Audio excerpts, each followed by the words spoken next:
Oh, the most important component. Yeah, okay.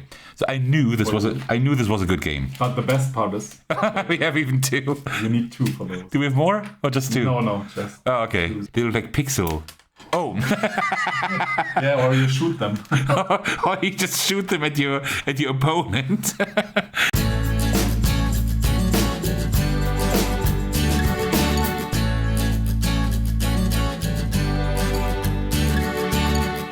Hey everyone, this is Vegas, and I'm just back from Spiel, and this is the first video I'm recording. Well, kind of. I did record my vlog somehow, and I have a huge pile of loot to show you, like everything that I've purchased. But you can actually see like my loot here on screen at the moment, if I don't forget to edit it in. But I'm not alone today. I have brought my friend Knippser with me today. Hi everyone, here's Knippser.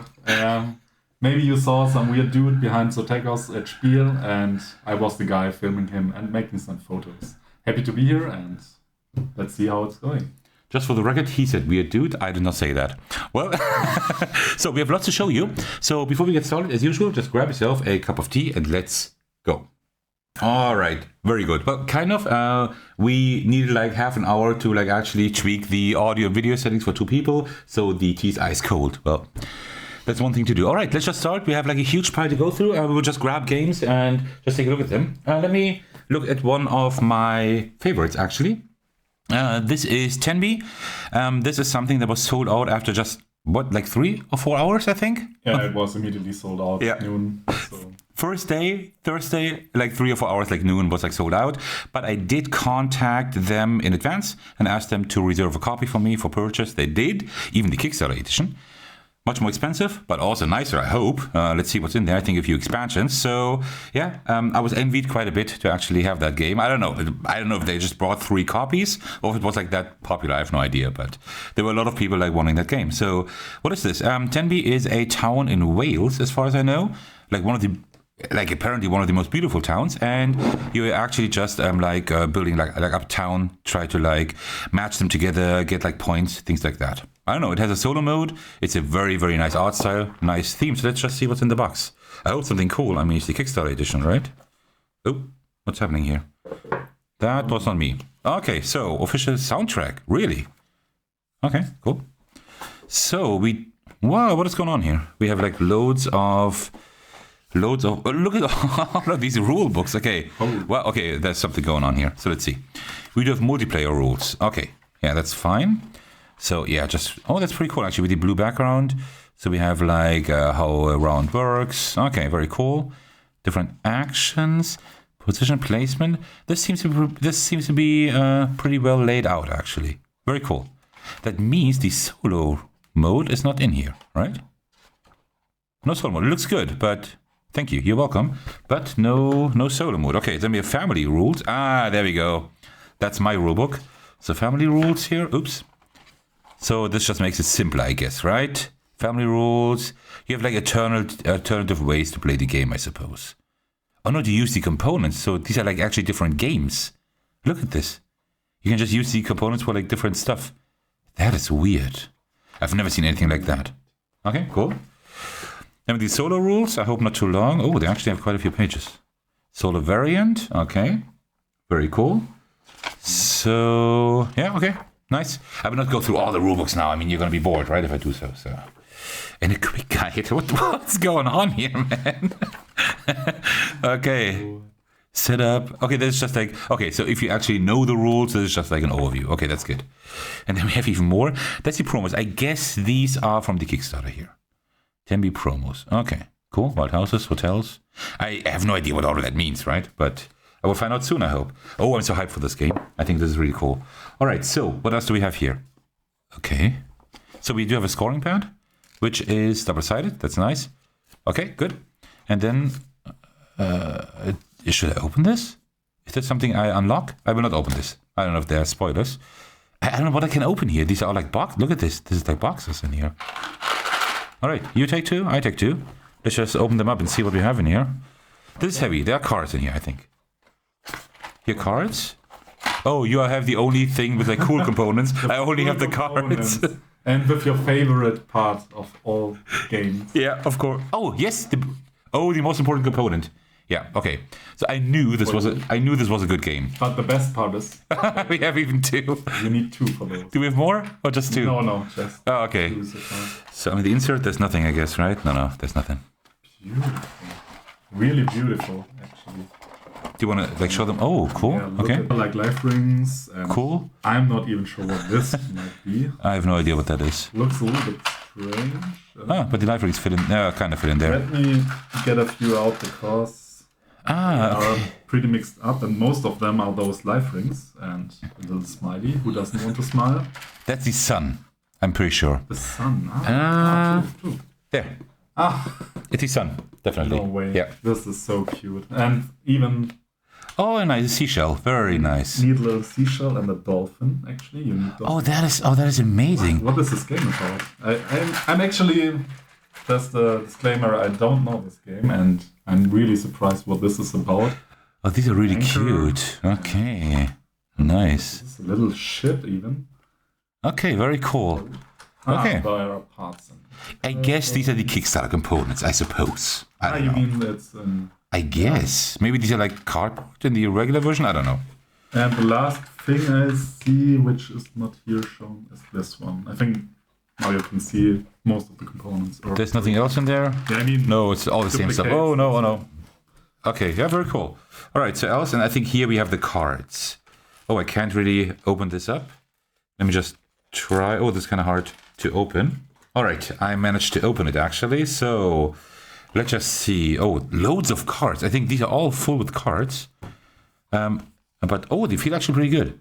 I didn't expect that for such a small game with so many cards. But these feel pretty good. They have like a slight linen finish here. They actually feel pretty nice. And the artwork is really cool. I like this. I like this really clean, cartoony kind of art style. Like everything has faces, like the clouds and the sun. My wife would absolutely love this. It's pretty. Because she loves stuff with faces on it. It's super durable. Yeah, They these, feel yeah, really sturdy. they're pretty thick, right? Yeah, Pretty thick. it's really good. Okay, cool.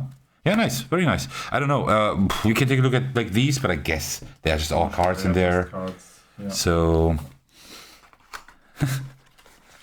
Yeah, as you can see, there are just several more cards, all with the same little nice face clouds. it's very cute. It's very well done. Yeah. Holy crap. This is awesome. So many cards. It's pretty crazy like how many cards are in there. Yeah. I think you can play this with up to 5 people, I think. Oh, I forgot to say the player count and everything. So this is 1 to 5 players, ages 8 and up, and 15 minutes per person. No, that's not a 15-minute solo game. Really? That would be pretty cool, actually. All right, so let's put all of that back in the box here. Put all of that in there. Which game are we going to look at next? Please have a look at this. I think this is amazing. This yeah. immediately catched my eyes. I know, but I think this is So cute. rewards card. Yeah, I just mean the look of Yeah, this looks great. Is amazing. Cozy cup games. They're really good. Really good. Yeah, nice. But I will not open this. I will most likely... Yeah, well, I'm planning to play this on the channel, so I guess we will get to open the envelope then. All right, so that was the first game of, I don't know, like 5 million. So let's take the next game. Okay.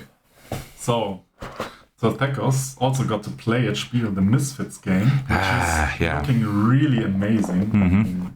Look at this. It's super sturdy and it's super cleanly designed.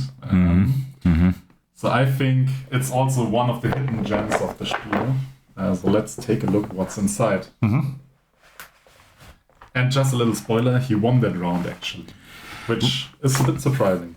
Hey, what are you trying to say with that? Yeah, well, he disclaimed that he can't play such games, so it's surprising. I'm not very good at dexterity games, but I still love playing them. I mean, Look at these wooden components, right? super well made, pretty clean. Yeah. Remember, it reminds a little bit of Jenga, if you know. Yeah, Jenga, and also, I don't know, like a lot of people know that, but if you know Junk Art. Junk Art is a game with like wooden components as well. If you have the wooden version, kind of looks similar to that as well, yeah. Also, Look at this, they even drew the components on the bottom, so you can just sort them in and you don't have to puzzle like 10 minutes to sort everything back in. That's really cool and neat. And the idea, if I remember correctly, was everyone takes like 10 pieces and starts building on one bottom piece, so Tekos can always correct me. But I think one player has to start, and maybe you put this on the bottom, then you start from there and put more and more. And the first player to get rid of all his components will win. This is really cool.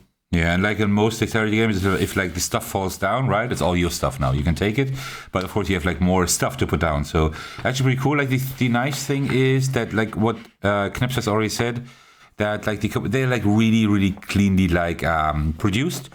So they're like really smooth and everything. So it's like really good quality here. And also like the pieces are really big, which is nice. And also you can just like ditch the rules, right? You can just play this with like a 3-year-old or whatever. Just try to stack pieces. That's it, right? Yes. Really, that was really fun to play. Not cheap, but the quality and like the size and everything is pretty nice. And it's always great to support like these smaller creators, right? And just a little side note, look at this. Each component is rated, how difficult it is to place. Oh, really? Also stackability, how good you can stack on it. Cool. The ghost. This one is called the ghost. Okay, that is pretty funny. So you have weight, difficulty, and stackability. Yeah. So you have like a ranking system here. This is amazing. This is absolutely great. Look how smooth you can just put it back in. Yeah, this is great. I'm really glad that I got this. Yeah. Really cool. Nice. Yeah, you can't play. So, according to the rules, you can't play it solo because here it says 20 minutes. Oh, you can't really see it. 20 minutes, 2 to 4 players, ages 6 and up. But, I mean, you could stack it like solo as well, I guess, right? Yeah. So, this doesn't have like a huge rule set. You could just play like with whichever rules you want to. All right, very cool. All right, let's start with the next one. So this is like a little outlier now, just because like these copies are all in German, but I still want to show them off because like Benny from Boardgame Raccoon gave those to me for like reviews. This is the German version of Between Light and Shadow. I have published a video on the first chapter on my channel. If you haven't watched that one, I highly suggest you do. But because it's a really good game, and this one will also be released in English in just a little bit. I will show that off on the channel as well. You can order all the games online. I think all of them, like or at least most of them, are print and play as well. And this is the second part of Between Light and Shadow. So let's just take a look at that. You should be able to slide it off. Yeah, that's like very nice because he tries to use as little plastic as possible for his games. This one says like for nature, right? Without any shrink wrap, so which is good. All right, so, and then let's just see, you can also just slide that out here. And this is like a thicker box because there's more stuff in here compared to the first chapter. So let's see. So here we have the campaign and the rule set. I will not go into it too far because, well, it's German anyway. But still, I do have German viewers, so I don't want to spoil too much, but it's like very nice. So usually these are really well written and laid out. I had no issues understanding the first game. And the first game actually had like an introductory scenario that like slowly but surely like taught you the rules. I don't know if that does the same thing here, but it almost looks like it. Yeah, it looks like it. Yeah. Really well done. So that's great.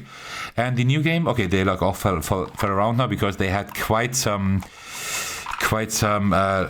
distance to cover. But again, we have like these, yeah, you can already see them. We can like take this off here.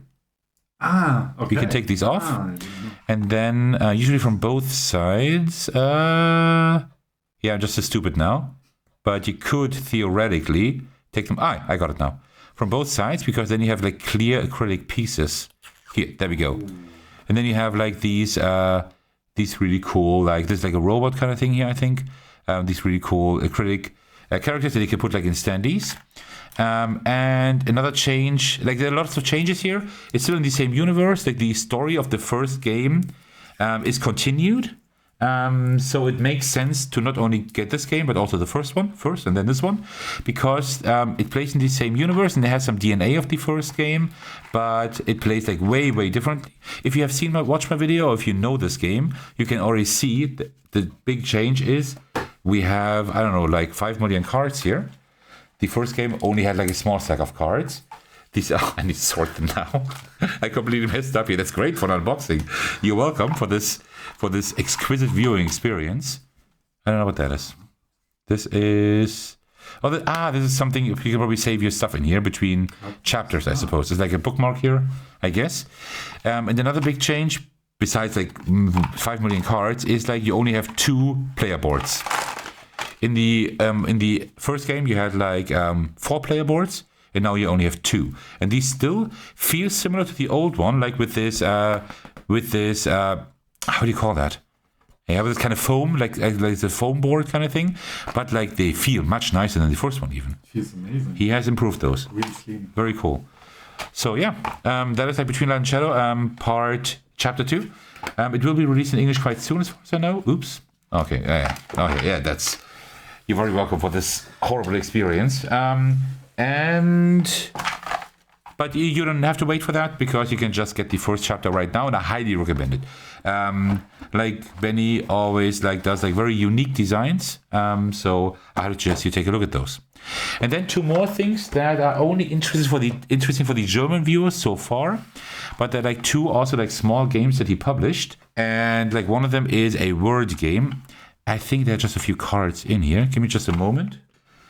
So I think they're just cards in here, but the concept is pretty nice actually, because you do have you just have different cards in here, not too many even. You see, you have the different rules here for here you can immediately start playing. It's very simply written. And then you also the cooperative and the solo game and competitive games. You can play this cooperatively, solo and cooperatively, and there are always several cards you put down, as far as I know, and then you have to find something that everything applies to. So it's not in German, but it would say here it says it is tiny, something green, and you find it at night.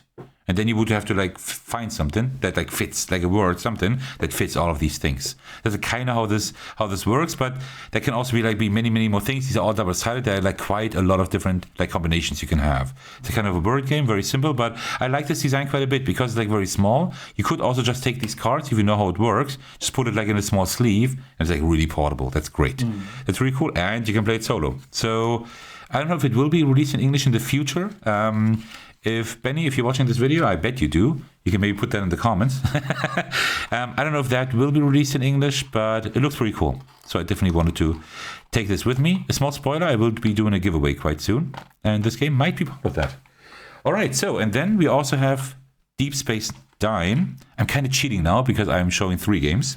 But they all belong kind of together, so I'm just taking the liberty of cheating. Let me just open this up. There we go. Oh yeah, well done. It's not as if I didn't have this channel for 4.5 years, and I still can't unbox. So this is in German as well. I don't know if it will be released in English. I talked to Benny about that, and it might be, but it's not quite sure yet. But this is a cooperative placement, placement game of you put the stuff down here, and you build a tableau, and you're trying to deliver pizza before it gets cold. That's why Deep Space Dine. You probably get the play on words here, right? It's pretty well done. I don't know anything else about the game yet, but I can say the artwork is pretty cool. It's very well laid out again. Very nice. There are also a few pretty funny plays on words here, but it won't really help you a whole bunch if I try to translate them now. But yeah, very cool. All right, yeah, nice. Looking forward to playing those. And as I said, I will be doing a giveaway soon for a few of his games. I just don't know how and when yet. I still have to come up with a cool idea there. But keep your eyes peeled on my channel. All right, there we go. All right, let's take a look at the next game. Well, let's have a look at another game. This looks like a mint box. I don't know. Really cool. Mm-hmm. Disclaimer, I don't know this game. Tic Tac Trek. It looks pretty easy, at least on the backside, to play it. So let's see if I can see something here. So we have really a small. Okay, this is cool. I mean, if you only need this short setup, then it's a really good design, I must say. So I'm kind of cheating. This is an unboxing, sure, but I have already taken a look at the game and I've already played it because I was too curious, right? Because I got this before Spiel. Huge thanks to Alley Cat Games, by the way, for the review copy. Oh my god, you got a little campfire inside. Aren't these amazing? These little campfires here, yeah. They are already glued together and they are pretty sturdy. Really nice. So you got a few bunch of campfires here, and I think other campfire. Okay, those might be with a stone ring, let's say, and those with wood. Interesting. Because Tic Tac Trek is a play on words, because it's it has a tracking theme, but it's a re-implementation of Tic Tac Toe. That's like the idea. It's like a very cool version of Tic Tac Toe. It's a pure 2-player game, but I have found a way to play it solo. I will show that to you soon. Interesting. Maybe with you soon. So what do we have here? You see there's like a bag full of stuff in here. You can just pull it out. Like and I will just put it out. This might be the map tiles, I guess. Exactly, yeah. So each tile has like an O and an X. And you pull them out of the bag, and you have to then place this tile according to specific placement rules. But if I had the X's and you the O's, I would put it out, and then I would have to place it on that side. If you had put it out, you put it on that side, right? And you're trying to get 3 in a row as usual, and then you just mark that with your campfire. So as soon as you place it, you mark it with a campfire. As soon as you have 3 in a row, you come with your campfire, and then you like start building out like this tableau, and you're trying to place like as many campfires as possible. It's very, very simple, but it works really well. Because the regular tic-tac-toe you can't really play, right? It's a solved game, right? If you just know exactly which moves you have to take, you either always win or always lose. But this actually makes this game actually really good. So, yeah. And really look at this. Those are really sturdy tiles. I mean, it's perfect to go to the beach or something. Yeah, for sure. It looks like an easy, fast setup. And you even have a sturdy box which you can transport really good. So the components are always safe. Yeah. Really interesting. Actually, you have no setup because this is already in the bag. This stays. True. This just stays in the bag. You just pull out the bag. You take 1 tile and put it in the middle, I think, as a start, or 2 tiles. I'm not quite sure. Like 1 or 2 tiles in the middle as a start. Everybody gets their campfires, and you just start playing. It's really simple, yeah. This game plays in you can play this in 15 minutes or something. What does it say here? 15 minutes, yeah. 15 minutes playtime. 2 players, ages 8 and up. Yeah. Yeah, really cool. Yeah. Travel game, I would say, which you can take with you and play with your friend, girlfriend, whatever. Whoever you want to play games with, yeah. So actually, this is actually a pretty cool game. So just a little like spoiler for the review playthrough, whatever I will be doing, but I really enjoy this one. Yeah. All right. Yeah, we will probably have to it's a kind of like tough to get them back in. There's like one way that I found that is pretty good. It's not this one, so I don't think we can close it now. But we can just do this. My bad. Obviously. We can just do it off camera later. Doesn't matter. Okay. All right. But speaking of small games and speaking of Alley Cat Games, the publisher. Oh yeah, he actually found a way that is similar. Yeah. Okay. I take back what I've said. We take a look at the next tin game here. This is also by Alley Cat Games. Another thanks for that review copy. You will get a review for that soon. 2 to 6 players, 3 to 15 minutes, ages 8 and up. Some of you may know Tinder Blocks, the dexterity game by Alley Cat Games in a small box. Haven't I brought a video to my channel of that game? I don't know. I planned to do that at some point. I don't know if I ever did. Too many videos already. But this is like a dexterity game again, where you have like a little barbecue. Let me just pour everything out. And who doesn't like barbecue? Who doesn't like barbecue? By the way, if you don't eat meat, that is fine. Alley Cat has thought of that. There is a veggie version of that game. Just no way. Yeah. No. So essentially what you do is you take like the barbecue, you put it like on top of this tin. Yes, I have played this game already. I was too curious. I got this before Spiel. I can't wait like a month to like look at a game, right? I'm not that patient. And then you just take all of these components here. Let me just do that kind of off camera. You just put them all in the like top of the tin box. On your plate, you make ready for your barbecue. Exactly. Like this. I got it. Like in there. Every player gets a pair of tweezers. And what you then do is that you have these cards here and just turn them over. Like, for example, it's my turn. And now it says, okay, I need to take a fish with my tweezers. And I have to put it in such a way that it is on 2 different, how do you call these? On 2 different of these barbecue thingies. I don't know how you call them. So, for example, it would work like this would be fine. It would be his turn. He would turn that over. He also would have to place a fish with his tweezers, but only on 1 of these cooler thingies here. So like this, for example, right?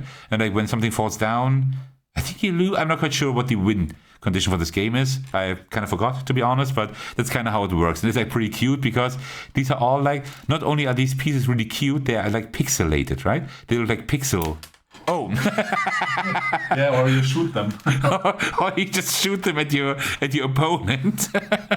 And I don't know what that sausage is doing down there. It already fell down. I didn't even touch the sausage. I have no idea.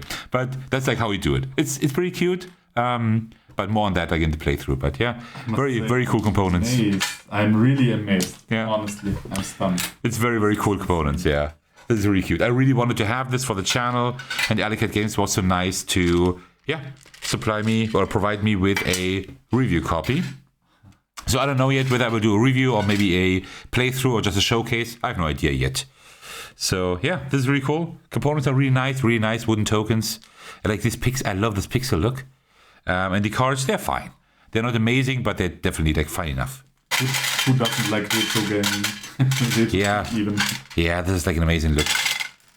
So, and this all like fits better in here than the Tic Tac Trek. That's Barbecubes.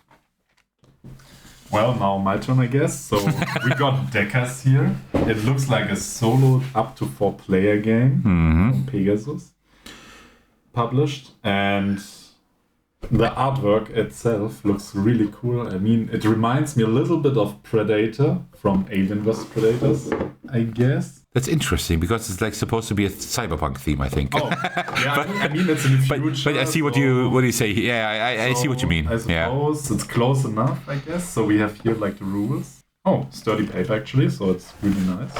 Oh yeah, cool. Okay, nice.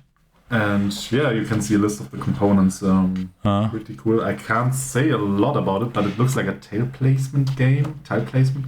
I think it's actually like a deck builder.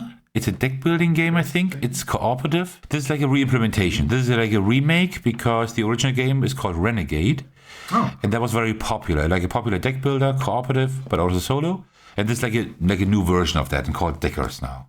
Okay. Yeah. So let's see what we got here. Okay, you have a lot of tiles here. The blue tiles, it seems, with different persons on it. And I mean, alarm lights. Are these large tiles? Oh, these are large tiles. Those are large tiles. Yes. Oh, I see. It seems like an area controller. I don't know. Ah, on the back side, I just saw it. Yours, they have different colors here. Okay. But it's, I don't know, area control. I mean, it's cooperative, right? So, I don't know. Yeah? Maybe you have to defend the area. A nice little biohazard symbol. Yeah. This one. Purple and more symbols, even the small ones. I don't know. Yeah. Ooh. I bet this is the starter token, something like that. That's really cool. There are boxes in here. A box in the box also. But maybe this is like spoilers if we open this. I'm not sure if you're allowed. I don't know. Well, I can take a peek, so I'm not spoiling you. No, those are just components. You can see some dice here and like the holders for the... A whole box for these few things? Yeah. It's just those two things in there. But maybe it's meant as a save point. Let's say you can save your deck in this. Yeah, you can maybe store your stuff in there. That's possible, yeah. A neat little thing. That's cool. Oh, it's like easy to open, right? Yeah, it's easy to open. Because often these tuck boxes are like horrible to open. And I'm not sure... you can just slide them down. Those are the characters. You can also just rip it off. Just paper, right? Yeah, it's just paper. I would just rip it off. And you have nice character sheets here, and they are also not really that unsturdy. You have double-sided characters, so you have different characters on both sides. These are just not male, female. These are actually different characters, right? Yeah, they are even. I think. Maybe. Yeah, they're different abilities. Yeah. Yeah. They do have different abilities here. The designs are pretty cool. Yes, this one looks like a druid or shaman. Yeah, and here you have like a cyberpunk ninja kind of thing, I guess. Samurai ninja. That's very cool. Primary decker. This reminds me a little bit of cyberpunk. Alternate decker. Yeah, right. It's like the cyberpunk theme. Modification going on the people here. And you have like player aids. Little player aids, yes. Nice. Look good. And some more stuff, I guess. Maybe this is like difficulty or something. I'm not sure. They have different stars, so okay. They have special rules. It seems they are not double-sided. Those. So okay, interesting. I'm not sure what this is. And you can even get upgrades. There's so many boxes. Look at that! So many boxes in here. These feel empty. This is genius. I mean, you can put your little dice and everything in those That's cool. But where are these? But where are the components for that? Oh, I think I get it. These are the tokens here. Oh yeah, that's cool. All right, that is cool. And okay, I love that. Get the cards. Let's see, what do we have for cards here? This is also empty, right? I guess. Yes. Yeah. Okay. This is all for the. This is actually cool. I love this. This is good. Oh, I didn't expect such These are empty cards, but they look pretty cool. Really nice details. And it looks language neutral so far. Really cool. I'm a fan of this. So I guess you get some materials if you get those. Really cool because you have them there. Yeah, it's a really cool, unique, futuristic design. Look at this. Yeah. These are empty. For the characters. You see, for the characters, yeah. This is so cool. That is actually really and these are empty as well. This is really cool. The setup is easy then, yes. And you see, you have like the red character here, but also the other red character, because you can never have both in the game since they're like double-sided characters, right? Yes. That's clever. That's really clever. I mean, I guess those are more cards, but no, they have a different symbol. So that's okay. Let's take a look. They seem to be different. But I always love it when publishers actually like think about storage in games. So alerts, exploits. So maybe those are like events or something. It looks pretty. Look at this. Those are the tiles, the big tiles you can draw or something. They have the same shape. Okay. And, those are like the scenarios, I guess. Congratulations, success, and so on. Okay. So I don't want to spoil too much. Yeah, it looks like that. Pretty cool. Nice. Okay, I love the design, like the design of the package, of the box. I liked it quite a bit. Yeah, okay, cool. This is like one of my highlight games. And strangely enough, a lot of people were talking about this game at the beginning, but they had so many there, I had no issues getting a copy. So, I don't know. So this doesn't go here. This goes here. Yeah. And what goes here? These? I guess. Yeah, I'll have to figure that out later. Yeah, we might just put them. Yeah. Okay, and these, I don't know. They were just on top probably, and then this stuff on top, and yeah, it's just a little bit high now, but that's because of the punch boards here. So this is like the box design is really well done. I just saw a neat little detail. How you have to organize the whole thing. Pretty cool. Okay, this is like a 10 out of 10 box design, seriously. Without an expensive insert, almost no plastic. Was there any plastic in there? I don't know. I don't think so. No, I didn't see any plastic. So no plastic, all paper. You have really nice boxes, easy to open, great to organize. Wow. Okay, this is how you design a box. Take a note, publishers. Seriously, I mean it. All right, let's get all of that stuff out of here. We don't need that. All right, now one of my most anticipated games.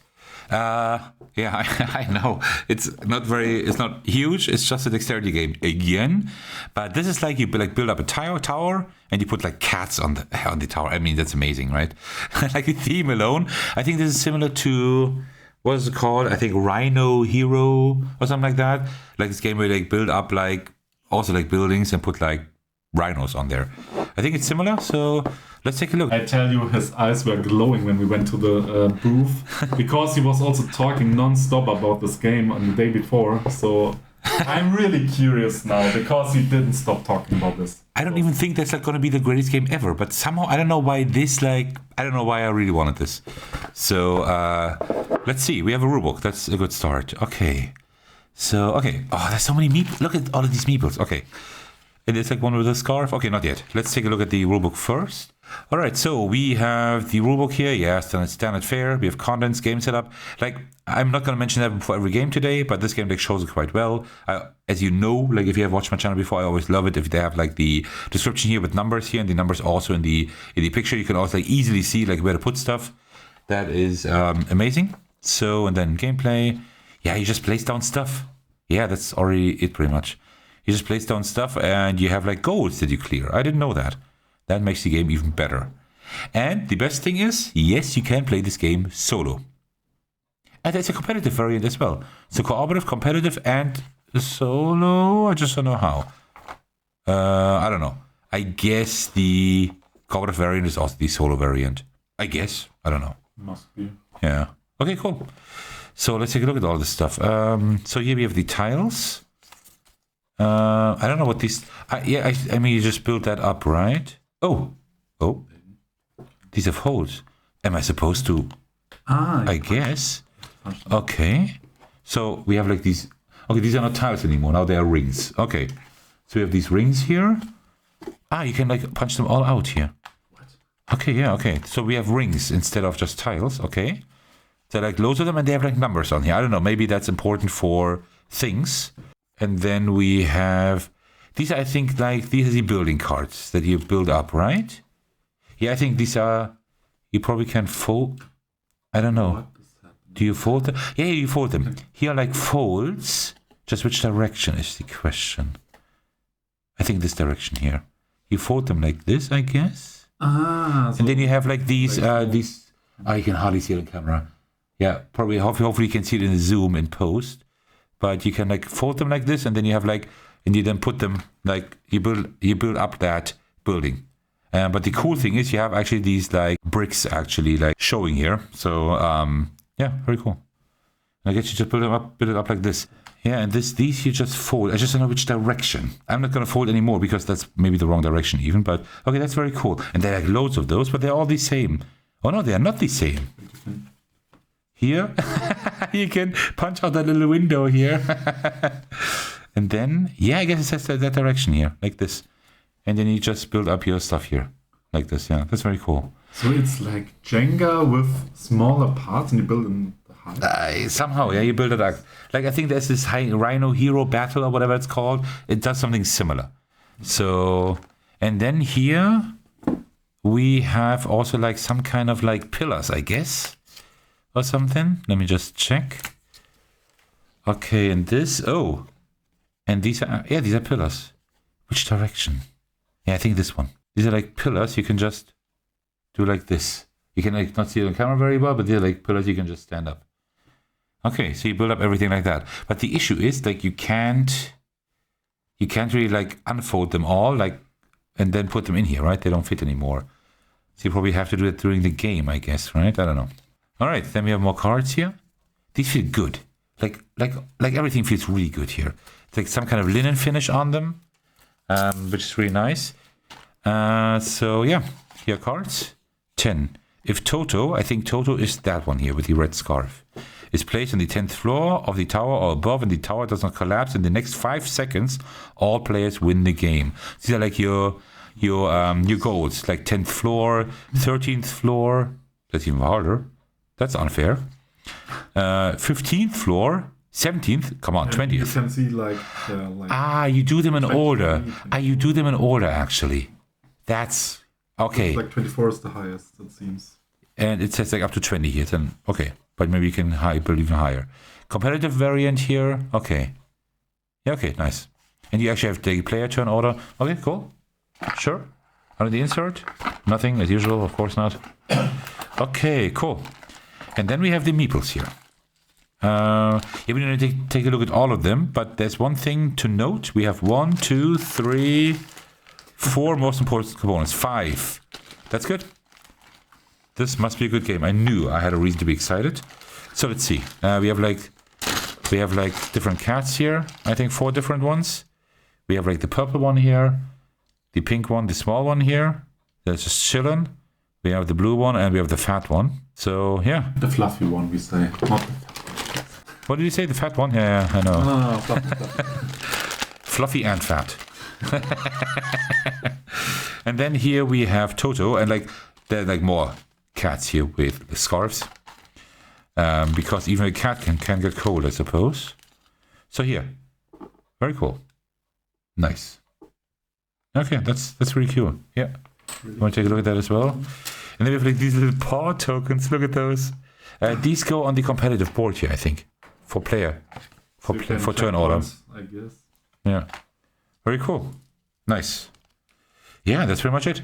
Oh no, that's not it. We still have cards. We still have cards over there, small ones. I don't know what these do. Let's see. Can I open this up? Yeah, let's just rip it open. Whatever. So, and these also feel great. Yeah, this all feels really great. And these are probably like what you have to do, like what you have to place, yes, right? The conditions, like here you have to place like one of these window things and one of these brick walls there and one floor. Okay, so you always place 2 pieces and a floor or cats. Yeah. Okay, interesting. Because like the placing the cats is actually like a really cool idea because that makes the game like even harder because like the tower is imbalanced, right? That's pretty They have a cool. different weight, I guess. So Yeah. the yellow cat is probably harder to place than the little red one. Of course, the fat one is The fluffy one. the fluffy one. The fat one is harder to place. Okay, yeah, very cool. I'm really excited for this game. I think this is gonna be cool. So a must buy for cat lovers, I guess. I guess, yeah. If it's good, the game, but I'll. Will I bring a video to the channel? I would like to. I just don't know how I can record that, right? Like not top down because you won't see the tower. I don't know. But I have brought you that Beaver Creek game before, and I was able to do that. Well, let's see how I can bring it to you. But very cool. I'm really excited for this one. This is like one of my highlights. I don't know if it's good, but well, we'll see about that. So now we got a special one, the Voynich Puzzle. That's gonna be a highlight, yeah. And I have a little story time here to tell. So we were standing on a little box booth where you can just buy boxes. So Thekos needs a lot of boxes actually for his games. Yeah, I know. And he put the game on the top of the booth, and some people were passing by. And they were super excited, like, you're selling the Voynich Puzzle? And they were like, no, we are just selling boxes. We don't own this game. And then they asked us where to get this game. And yeah, it's pretty funny because it was sold out really fast. And luckily, our lovely Zatekos pre-ordered it. So On Game Found, really yeah. cool. So I must say the box looks really gorgeous. I mean, I love it when plants look a little flashy and it looks like it's hand drawn. So I like this. It's not like AI looking, etc. No. So let's lift the box. While he's opening and lifting the box, so this is like thematically, this is by Danny Garcia, like a pretty well-known designer. And this is based on the Voynich manuscript. That is a manuscript from the Middle Ages that nobody has been able to decipher until today. Still not. There are like sentences and like the language in there. Nobody knows what that language is supposed to be. There are like weird drawings in there of like plants and like I think stars and like flowers and like nude women and like all kinds of weird stuff. And they made a game about that, like how to decipher this puzzle. So that's pretty funny. It's like a really cool theme. Yeah. Orakel lesson. Yeah. The rulebook looks also really good, and already the nude woman's. Of course, the nude woman directly. Yeah. The components are listed. Looks pretty cool. Also the one Profekos likes with the numbers placed down. So I also like that because it makes a setup, even if you don't know the game, super easy to set up. Yeah.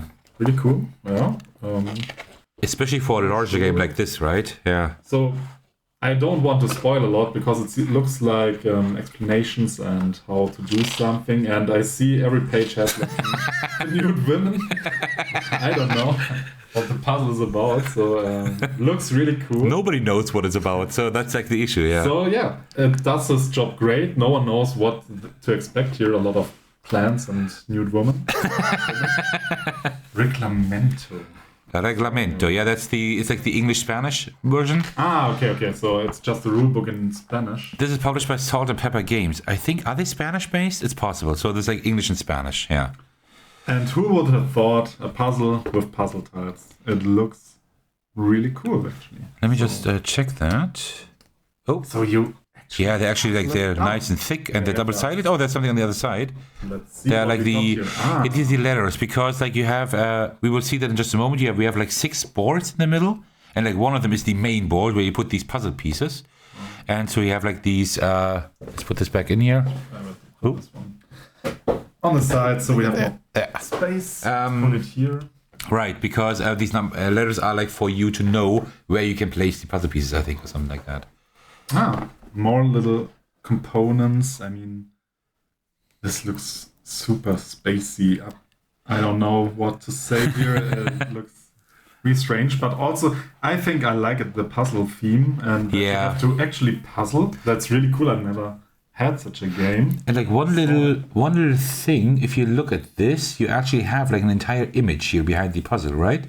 Yes. That's pretty cool. So you actually do puzzle something together. Yeah, you can see it. That's cool. Also here, it looks like it can fit into those on the back. Oh, yeah. So those are like, I assume, special tiles for those puzzles. I guess, yeah. Cool. So let's put it here. And these are the boards now. Or is it like one big board? I think these are... it's one big board. I thought it was like 6 separate boards. Oh. Oh. Should we open it up? Yeah, sure. That's all. We can't like fill it completely on screen at the moment, but yeah, there we go. That's it. Oh, it's double-sided. I'm not sure. Maybe for different player counts, that's possible. Maybe one of these solo board. Sorry, I hope. Oh, we can even almost fit it on screen. That's nice. Okay. Hooray for the new camera. Okay. Okay, it looks like you're puzzling here and probably putting down the little tiles here. And of course, the nude women shouldn't miss here. Here are the plants. Here are the water drops. No, here are the water drops, and here as well. And I think like this is like not a typical, but it's like this kind of game that you may know where you like do something on one board and then you get a bonus and you do something on another board, things like that. And you have the point track on the point tracker here, like something's happened here, I guess, when you pass these thresholds here. And you can like have like also these combination moves, the combo moves, right? But it's not too much. It's just 6 boards, right? If you know how these work, I think it's not that complicated. So I hope. Competitive. Yeah. It's competitive, yes. Because I don't know the game actually. I think I am pretty sure it's competitive. Maybe it's cooperative because you puzzle, but the point scoreboard indicates a little bit more of competitiveness. Really cool. Let's have a look at the other side. And here we got the other side of the board. It looks pretty similar. This is for player count probably. Most likely this is for player count. I can't see it now, but most likely this is for player count, I suppose. Yeah. Most likely. Okay. Interesting. We have more stuff here. Look at the components here. Ah, look at this. Little drops, little leaves, and whatnot. I just opened here. So we have like little drops in all the colors. So maybe those are like for the 4 players, I guess. So everyone has their own drops, water drops. But I'm not sure now. I thought this was a good game, but I can't see any of the most important components so far. Oh man, really? I missed about those. And little stars, maybe. And yeah, I mean, there's an astronomical board, so it might be the stars like this. And we have, I can't even say what this is, like a book rose thingy. They look pretty cool. And there you have your components. Oh, okay. The most important one. Okay, then it's a good game. I was like kind of like. I'm not sure if the ratio is fine. I mean, it's just one for. But it's a large one. Large one, okay. That's fine. Yeah. I'm not sure about the counting and lenses. More, some leaves. You see, like for the different boards, like you put the leaves, you can see like the silhouettes here. Yes. You put like the leaves here, the water there. And the point tracker, I assume. Victory points. This looks good, yeah. Really cool. And that's also really cool. These are the books, because every player has like a book where you put the cards in as pages, right? And you can like flip through the book and do like the actions like that. You're collecting a book. Yeah. That's cool. Because it's a manuscript, right? It's the Voynich manuscript. That's really cool. Idea behind that. I won't open it so far, but you can see hopefully that it's like a really small book where you can put into the cards. And here we have huge cards. Actually, I'm curious. I just want to see that. Yeah, I mean... Oops, that was a little bit loud maybe, sorry about that. So here, you see this is like, it's kind of hard to see on camera, but you have like this, this actually like, you really have like a thicker plastic here, and then you have like thinner plastic for the pages here. And then I suppose you put them in from the side like this. And the cool thing is they're like double-sided, right? So I guess, I mean, I haven't played the game yet, but like you can like kind of flip through and then do your actions, right? How exactly that works, I don't know, but it's like very thematic because, well, it is a manuscript, right? It's based on, so that's pretty cool. And the artwork is absolutely amazing here. This looks so good.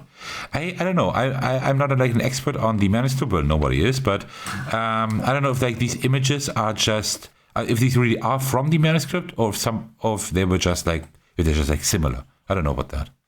But yeah, very cool. Yeah, I mean the artwork of the cards is also amazing. Really cool. Yeah.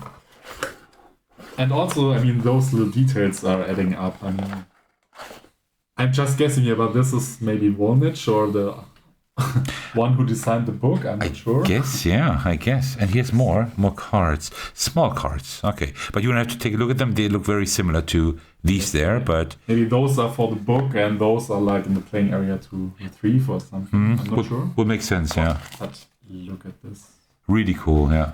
The artwork, everything. That's really, really cool. Really well made. And this, I think, this is like a really like one of the like top hyped games this year, I think. And if you know my channel, you know I'm not we're very big on hyped games, because I just want to get like things like the Cat in the Tower, like these small games, right? But this is actually one that really interested me because it is just really amazing. I'll just put this in here. Because the theme is like really amazing here. So yeah. All right, very cool. Let's fold this together. Just the box is a little bit too large because it's like half empty, but well, that is like in illness a lot of games have. All right. Where do you have the cover? Oh, you have the cover. Okay. Just hide it. So let's just put it in there. Yeah, come on.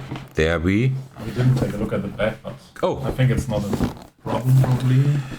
No, you just see like how everything is set up. So that's what I was saying. So you have like 6 areas. These 5 are the ones that you will use for, I think, with your book. And this in the middle is like the main area where you do this puzzle. So Mixing up. This looks. I think this is a cool game. But it looks complex, honestly. It looks complex. Now I'm not very big on Euro games, on these complex Euro games, but I think this. It doesn't look like an expert game. It looks like a medium weight game. I think this is gonna be fun, and it does have a solo mode, so that's always a plus in my book. All right, and now one of my personal highlights. I know I've been saying that quite often today. Oh, I see another highlight over there.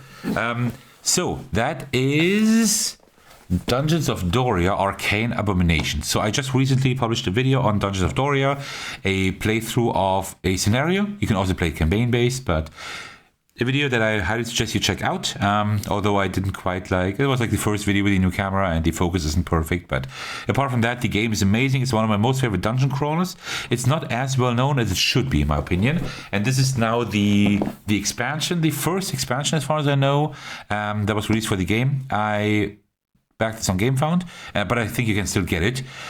So this just adds more monsters. It adds like new map tiles, new tokens as well, new cards, new monster cards, of course, and also new characters.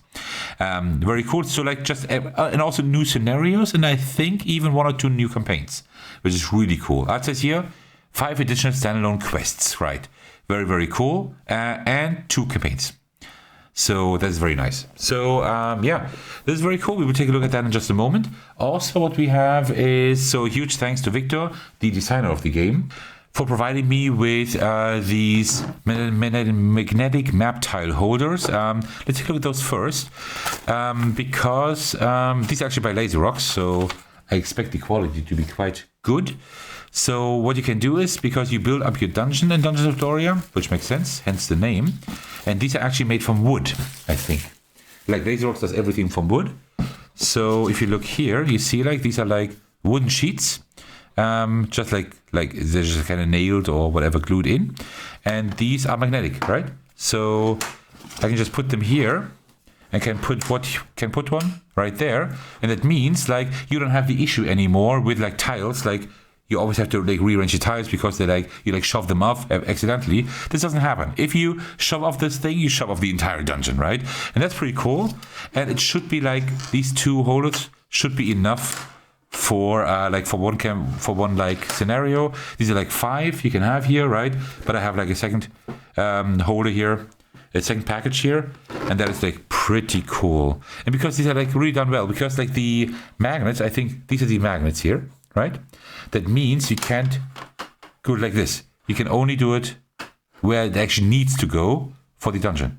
That's like a really cool design. And that they're made from wood, I think is amazing.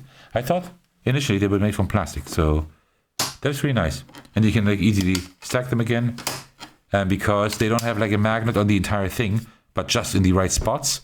So you can't like do them like this, right? They always like click into place where they need to be. Really cool.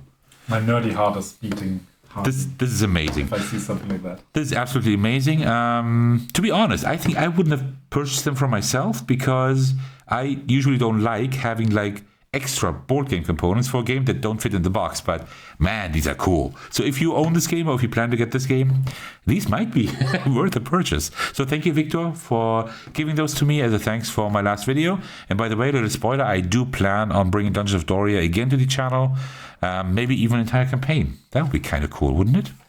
All right, so second thing we have is Dungeons of Doria is the, of course, it's the base game upgrade pack. What this does is, it's not for the expansion, it's for the base game. There are like, I think like tokens, like the tokens look a little bit nicer now. Oh, they look much nicer. Oh wow, they look great. Much better than the original ones. Not to say the original ones weren't good, but these are really nice now. So like all of the tokens now have a new design. The board, which is really great, has a new design as well. It looks much better than before. Really cool. Especially I'm a fan of this one here. And then also some of, I don't know if, oh, maybe even all of them. I thought it was just some of them, but also the map tiles got an upgrade because Dungeons of Doria is a game that does look like a little bit like Lost in Time, right? It does look like a game that could have been published in the 80s or something regarding its design, and that is good. That's like what the game wants you to feel, right? That classic dungeon crawler feel. But they have updated the graphics in such a way that they are a little bit more modern, have more modern classic dungeon design, if that makes any sense. So very cool. Very, very nice. Yeah, these look much, much nicer. Like the lighting was also changed a bit. So they're not as dark anymore. They look like, yeah, they look like a well lit, but still like kind of dark dungeon. So that's nice. Really cool. I am a fan of that. And then also like, and not all of them, but I think there are like some item cards. I think they were rebalanced or something. Something like that. Yeah, they don't have like a new design, I think. But I think like some of the items are rebalanced and some of the traps. So I'm not quite sure like what these were. But yeah, very cool. That's the upgrade pack.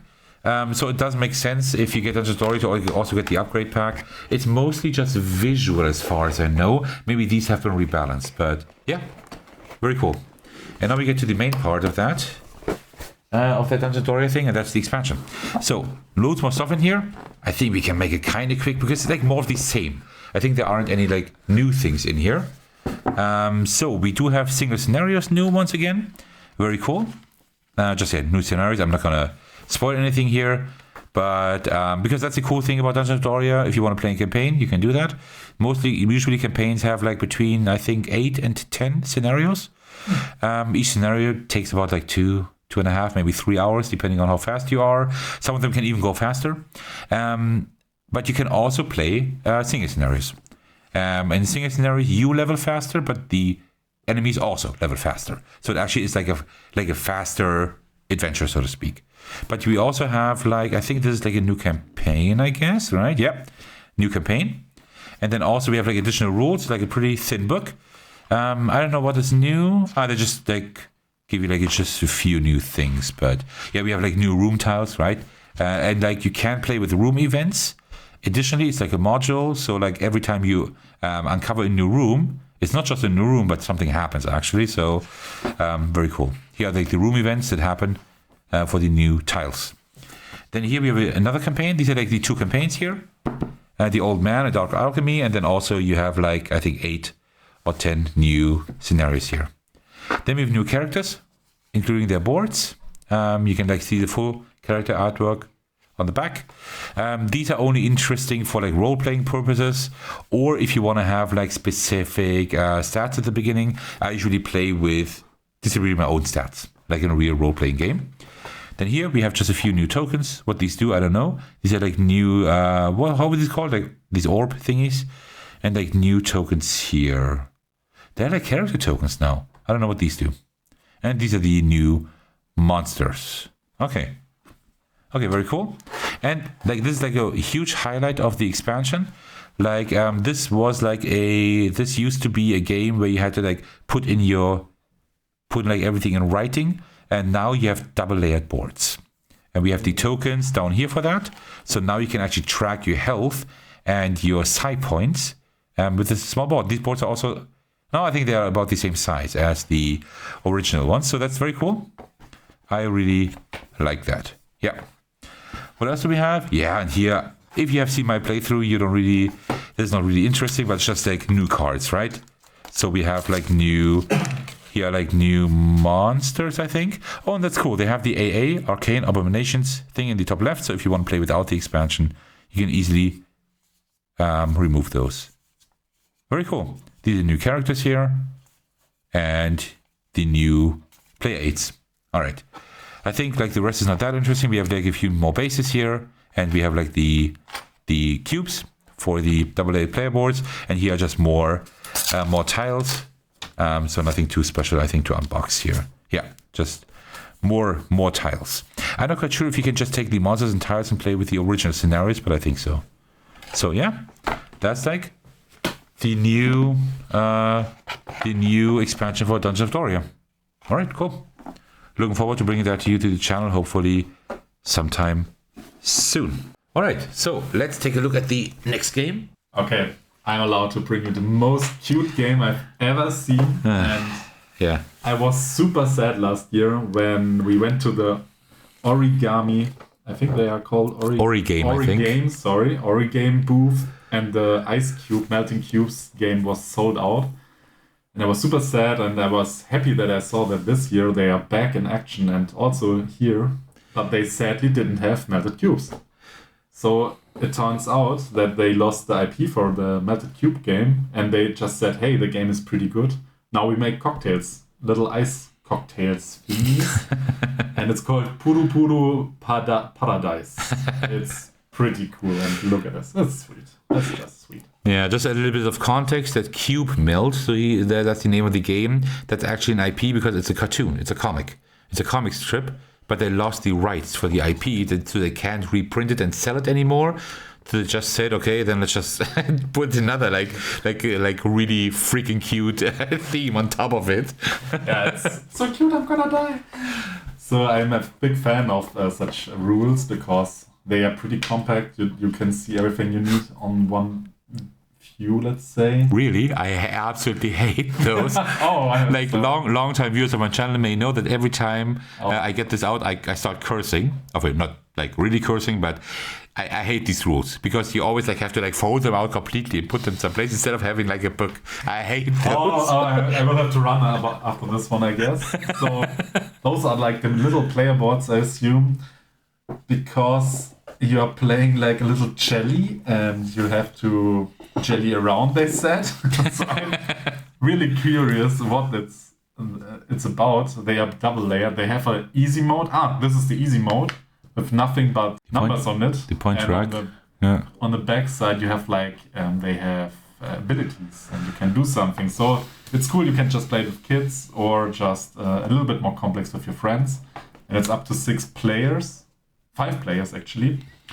And I already know what I'm most hyped of this box, so I will just show it at the end. So we have like a little track component where you can put on the track, and your goal is of course to reach the 20. And luckily they have the most important component for Sothekos. Very good. So that's good. Very good. Now we come to the highlight. In my opinion, I have never seen such cute dice. I don't know. It's just an auto buy for me. Oh. And yeah, look at this. This is amazing. Like heart eyes and star eyes.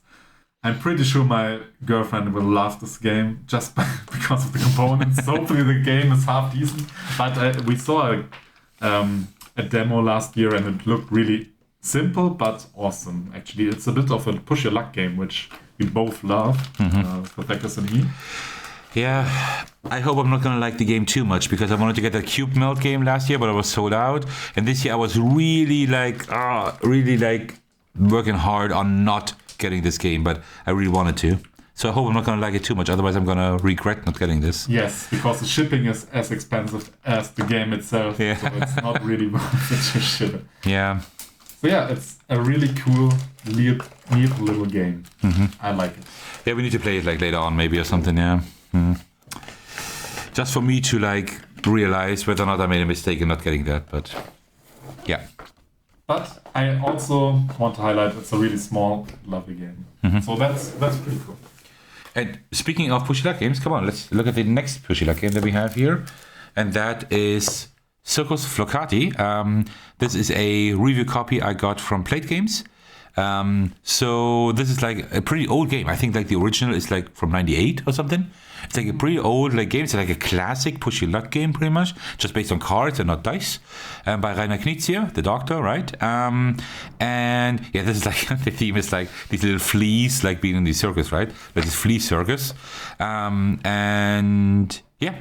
So I think there's not much to unbox here, but I just want to show it off because it's also part of my Spiel loot haul. Come on, there we go. So we have the rules here. So as you can see, very simple rules, right? If you know Japanese, and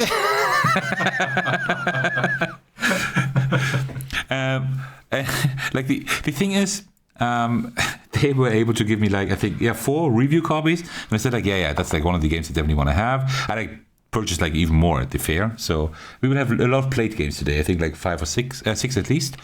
But the funny thing is, like, this is like in English here. Unicyclist, fire breather, acrobats. Okay, cool.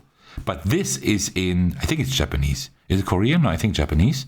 And then you also have like action cards, and they have like an English title, but they have a non-English description. So there are like rules online, and I've read them. So if you know the rules once, you also know what these do, right? But like the language barrier here, like the language dependency is even worse here because not a lot of people like know. Is this Japanese or Korean? I'm not quite sure. No, it's meant that you learn the language by playing. Yeah. Just a bonus. I'm probably going to do that, yeah. Well, actually, I do have a Korean version of Point Salad because it has Pokemon.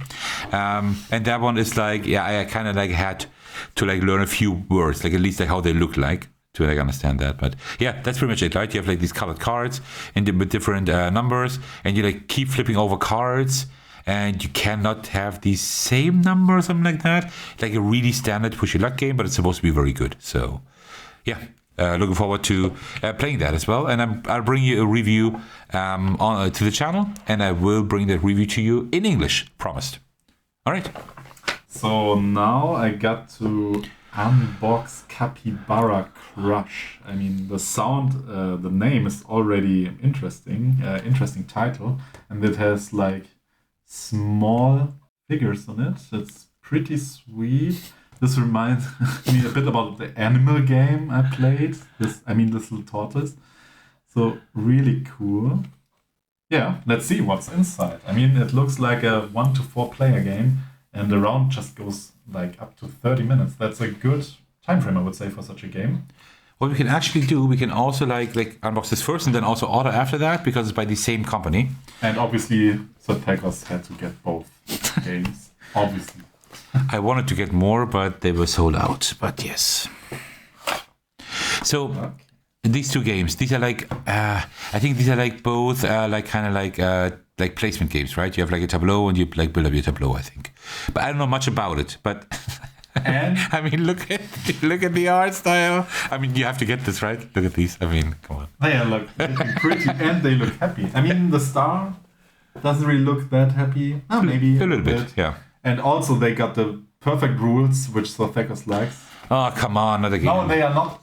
No, those I don't like as well because you have these are even worse. Yeah, those are the worst. Okay, I don't like those as well. But at least you have on small rule book, let's say, so you can take it with you on the go. And yeah, as you can see, more capybaras and a little bit of cute little signs eaten by caimans. Interesting, the dangers. So it looks like you have to survive with your capybara and collect something. It looks pretty. Looks really pretty, yeah. Not much to say. Okay. It looks like you have to place the cards and score accordingly with the good old games on the casino thingies. Yeah, I think the story is like somehow the river is being flooded or is flooding, and you like have to use the capybaras to save all the other animals or something like that. So I think something like that. Oh, look at those! Look at these stars! But they are not that happy. No, the stars are not so happy. All right, it's time for the comments. Is there any of you who don't understand why you shouldn't get this game? Look at the art style. Look at it. It's so cute. You see, he's really excited about this game. But yeah. I understand the cards are pretty well made, and really you have those cute little faces on every card. And I mean, even a little chicken. They have like linen finish. They have linen finish. They're actually well-produced cards. Yes. I thought it was like these were going to be like pretty cheap cards. As you can see, they have a lot of cute animals. And my favorite is the tortoise, I guess. Yeah, of course. Turtles are the best animals there are. Yeah, really cool. So it looks like an easy to set up game and take it with you. So I think you can just show Otter in the meantime. Oh, I'll pack it together. You can show Otter. Come on. Okay. You can continue. But I just want to take a little last look on the scoreboard, it seems. 2 players. You see. Yeah. Okay, this is my favorite actually. Capybaras riding on a surfboard or on a unicorn. This is like insane. On a unicorn? What? Yeah, this one's riding on a unicorn. That's so stupid. It's amazing. Yeah. So really cool. Really, really cool. Is that one in a donut? Yeah, I think it's like for the pool or something. Then so these are pool chilling, hanging out in the pool. They're like pool floaties or something. Yeah, and the river because the river is flooding. So I'm not sure what. Here. Wait 1 second. These are actually not just are they thick and double-sided, but they're also like they're coated. Oh. Like they have like a coating. Oh, these feel really. These feel amazing. Oh yeah. Oh, look at this. The stars also have. They are double-sided. You have the faces and you have also the different capybaras and animals on the back. Okay. That's interesting. I'm not sure what it means, but this looks like temperature biomes. Oh, wait. You save animals, but there are like oranges in there as well. Yeah, okay, sorry. Last time I checked, oranges were not animals. Yeah, true. You're right. All right. Any vegans watching this video, get in the comments and tell me if you eat oranges or if you think these are animals. But last time I checked. So from now on, I should stop eating oranges. No more oranges. Okay, another really cute game it seems. The Packers seems to be having a weakness for those. Oh yeah, I do. And animals, right? I mean, and otters. I mean, come on. Interesting. You will have 2 sides, 2 cards on each side, and you put like the otter body between them to have different symbols and numbers in this. So yeah, you puzzle together like your otters. Yes. I don't know for what you do that, but I mean. Okay. Look at this. This is. Okay. So you have like the same rulebook like the other one, so nothing surprising here. Yeah, it looks decent, I think. It's small, it does the job, I would say. It's not that sturdy. I know those rules, they don't use them too often because they will probably flutter out. And those, I don't know what I'm looking here. Wait, you punch these out. You punch those out, but... Yeah, we gave you 2. They say like 2. Okay, and what are you doing with this? I have no idea. Okay. I don't know.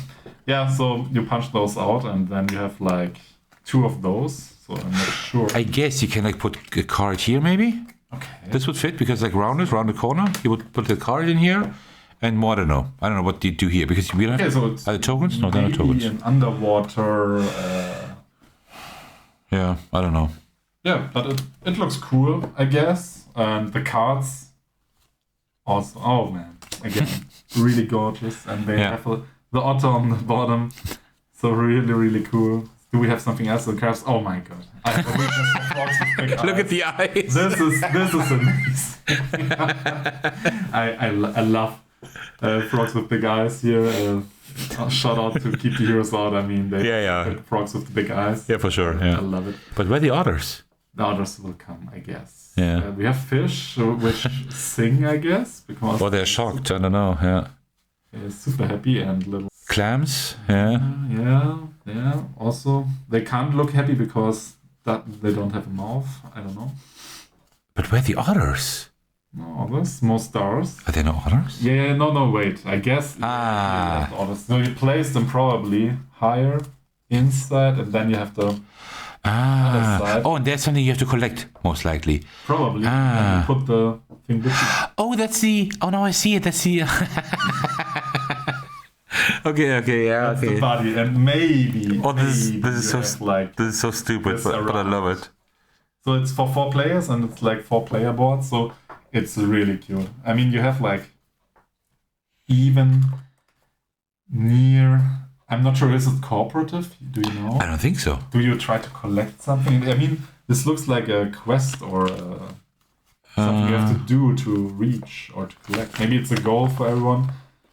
So, there's like a little player help, which is also pretty cool. No, actually, it's really cute. I don't know what you're doing in this game, but it certainly looks good. It's like really crazy because this company, a Charming Collective, I think, Charming Games Collective, they just came out this year with like, I don't know, like 5, 6, 7, 8, 9, 10, I don't know, like a lot of games. And they all are like really cute. Either they're cute or they have like hilarious theme. There's like one game that was called, they didn't have it anymore because I wanted to have that as well. Not with, I think there were also animals in there, of course, but like the theme, the game was called "Use All of Your Sick Days." It was like a game to try to like to like use all of your sick days at work and stuff. It was like so hilarious. Who would do this? Yeah, exactly. But so funny. So they just came out with like a bunch of games. I don't know how long they existed. If these are just games they had like designed like years ago, or if just they came out with, okay, look at us, we are new here. We now have like 5 million games to show you. I don't know. I have no idea. And they also have the same quality than the card already. So really cool. Very cool. So, but the thing now is you always have to put those back together like this, right? Otherwise they don't fit. True. I think. True. You will not be able to put them in like this, will you? Maybe with some lifting and... Ooh. Not sure if it's... Not really. You also have to fit in the... Not really. So you will have to like... puzzle it back. Okay. Okay, then just put them in. bad for puzzling all out. I guess you will have to just do it like... Man, it's easy. It's like... Easy. It's the wrong one, but who cares? Yeah, okay, it's kind of easy. Yeah, okay. So this is the first test. This is the first part of the game. No. These don't fit. I mean, of course, okay. There you go. These fit. First challenge of the game. Yeah. Get the game on the board. The last challenge of the game, actually. Or the last challenge, true. Get it back on the board. I'm too stupid for this. It just worked. I just had it. Oh, that's the wrong one. It's this one over here. Oh, they made it that it doesn't fit. Okay, so there we go. Interesting. But you can kind of see it like in terms of color. I mean, you could see it. I just don't because I'm too stupid for this. But yeah. All right. Very cool. So let's just take a look at the next game. All right. One of my next highlights, actually, and that is Endangered. The expansions, I'm saying expansions with an S because New Species is one of them, but all the other expansions are actually already in the box because this is not like a Spiel haul, right? I like purchases online, but I talked to Mark from Grand Gamers Guild and he was so kind. Instead of sending that I was like, had to like pay the shipping and everything, he just took it with him to Essen for me to Spiel, so I could just pick it up. That was just very nice, so thank you very much for that. So this is not directly a Spiel loot, but I got it at Spiel, and I want to show it off because it's amazing. So, so I'm cheating a little bit and showing that off as well. So Endangered, I do have a video on my channel. If you haven't watched that yet, as usual, I highly suggest you do, because this is a very nice game. And this is a game where you have like a board, and you have like animals on there, a specific species. You can have tigers, or you can have wolves. You can also have turtles and elephants, and I think pandas as well. And they all like work by different rules. They have like a different like a negative deck, and you try to like operatively save those animals. And it's a very, very nice theme. And now I got like all kinds of expansions in here. To be honest, I don't even know like how these expansions are like divided. I know that there is like this panda scenario. This is the giant panda scenario, for example. So like these small box expansions, they usually work like this, that they introduce just one animal, for example the giant panda. So and then for example in such a box you would have like the scenario card. This like tells you like how to set up the giant panda, the destruction rules for like these destruction tiles and everything, and if there are like specific offspring rules, because they also can get offspring, like baby pandas, so to speak, and also the win condition, right? And that's like different for each single animal that you try to save. And then you also have, oh man, please look, oh man, come on. Look at these. And you have these amazing panda meeples here, for example. Really, really cute. These are amazing. Not double-sided, but that's fine. You never need the other side. So yeah, and you put like them, spread them out on the board, and then you also have like these impact cards. These are negative. I'm not going to open them all up now, but because I don't want to spoil myself and you. But they have like different like usually negative things that happen. Like this little baby panda here with the ball. Oh my god. and the most important component, of course. But I told you, this is a good game. So, this is a game that is very thematic, in my opinion. So if you don't like the theme of saving animals, first of all, shame on you. And secondly, then the game might not be as great for you as I find it, because the theme is like very strong here, right? If you don't like enjoy the theme, although the game has very good mechanisms, still you need to like the theme to also like the game a lot.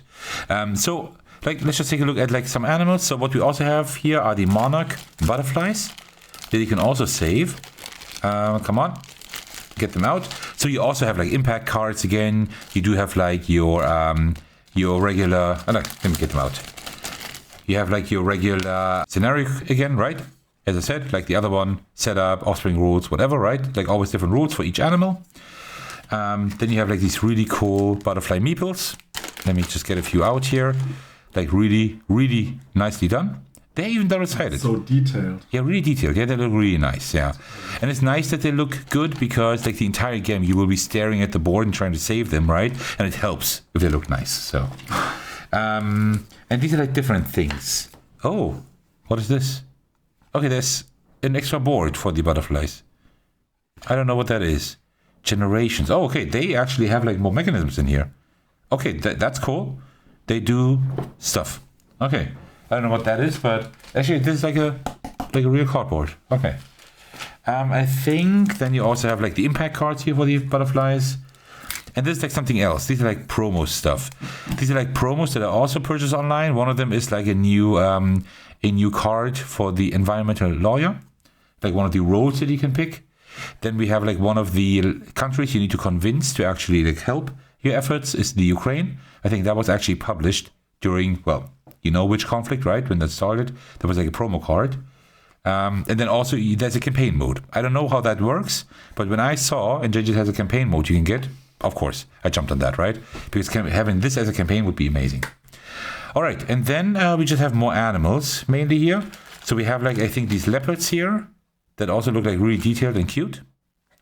They're actually double-sided. Some of them are and some of them are not. Then you have fish.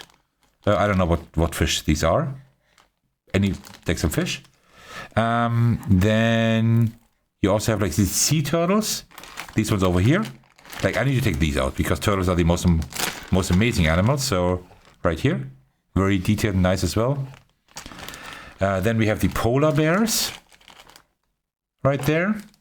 I think these are the tapirs, I think, if I'm not mistaken.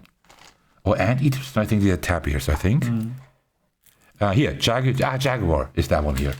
Not a leopard, it's a jaguar. Okay. I have like more of these like country cards and tappers, right? Then we have birds. I would tell you which birds, but I don't know. Some of these animals are just part like of the huge new species expansion, right? Like the panda and the butterflies were like mini expansions. Like all the other ones are like part of that box, I think. Then also elephants. And here we have, are these tappers as well, right? No. But in baby form, I think. It almost looks like it. Anteaters, maybe? Maybe anteaters, I don't know, yeah. And then also there is like a new role with the celebrity. There must be also the board in here, I think. Or maybe it's not. I'm not sure. Maybe I missed it somewhere. And then here we have also new destruction tiles here, because for the polar bear we need like these ice, the little ice ones here, right? And like different ones here. Here's some garbage, some trash, things like that. So yeah. And I don't know what that board is. That is new. It almost looks like it's the shape for the leopard here. No, not leopard. What was it? Jaguar. So I don't know. Yeah. But okay. Yeah. Very cool. That's like everything in here. So just more of the same pretty much, but kind of not the same because every animal like works completely differently. So I guess like this is like a thick deck. I suppose if I open that. So here you have like the impact deck for the jaguar, tapir, the elephant, the condor. That is what the bird is. And then the others we saw right here, right? Turtles and like the fish, whatever that fish is, I don't know. So yeah. that's pretty much it. I just wanted to show that to you. Really looking forward to playing all of that. It's going to take a while because there's so many animals to now figure out. I also backed, of course I did. I just backed the new expansion for Endangered as well on Kickstarter. I think Kickstarter this year. I think it will come next year then. But I don't know if I can get everything in one box then. But yeah, really looking forward to this. This is like one of my highlights here because I really like the game. So, all right, let's look at the next game. Well, now I bring you the most important piece for every collection. The railway chips. Everyone would ask, what do I need railway chips for with numbers? They look like little poker chips, actually. And I was also surprised when Sir Thekos showed up to me on the first day on Spiel and was so excited about, hey, I can finally count points, really efficient, and you don't need a paper for it, you can just take chips. And I was like, interesting, but do I really need it? Yeah, as you can see, there's like a 1.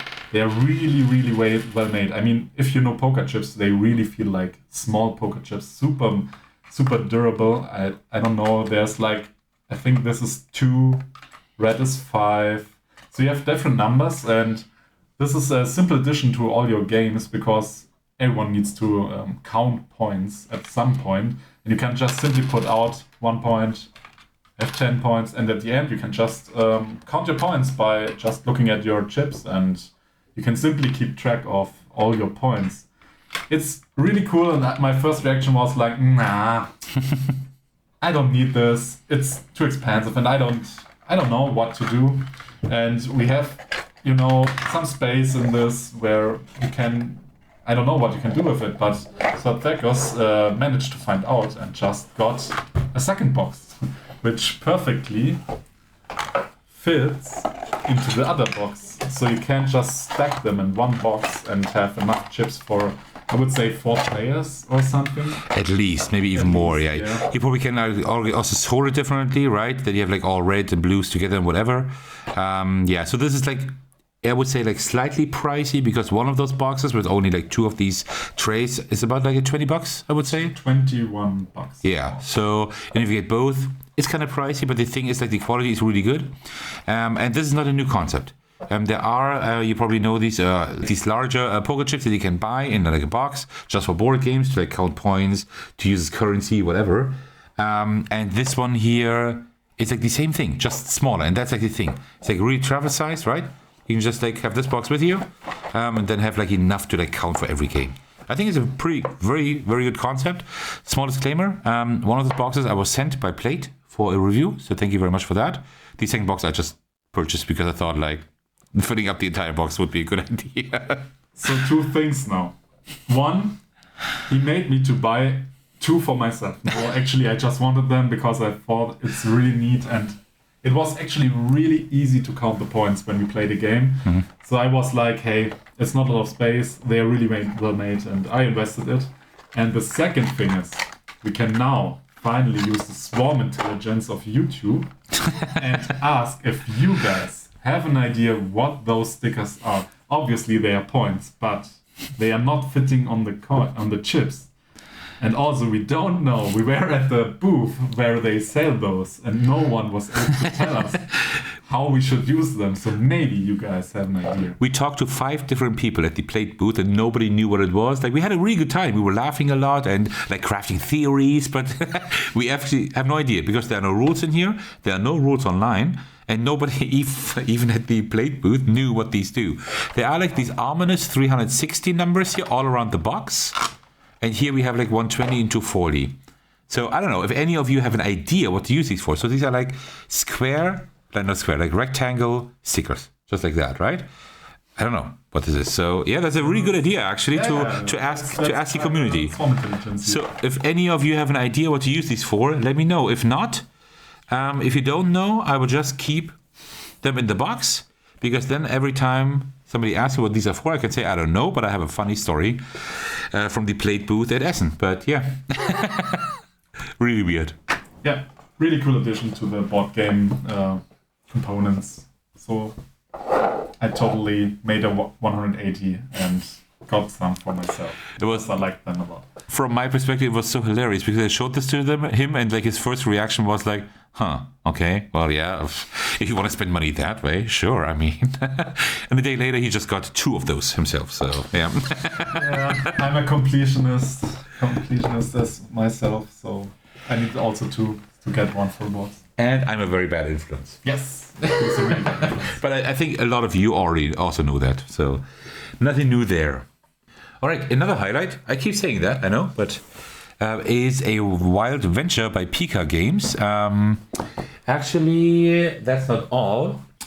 I also got like the extra stuff. That was like the bundle was like I backed this on GameFound. I could make the pickup, like put the pickup for Essen. They sold it there as well, and you could like also have like wooden coins and sleeves. I don't need sleeves, but to get the wooden coins, it just made sense because it was like one package. Don't ask me why I did it, but I think it looks like pretty cool. So this is a pure 2-player game, but they just released a solo mode for that, an official one. It's not part of the box, but you can just go on Board Game Geek and just print it out yourself.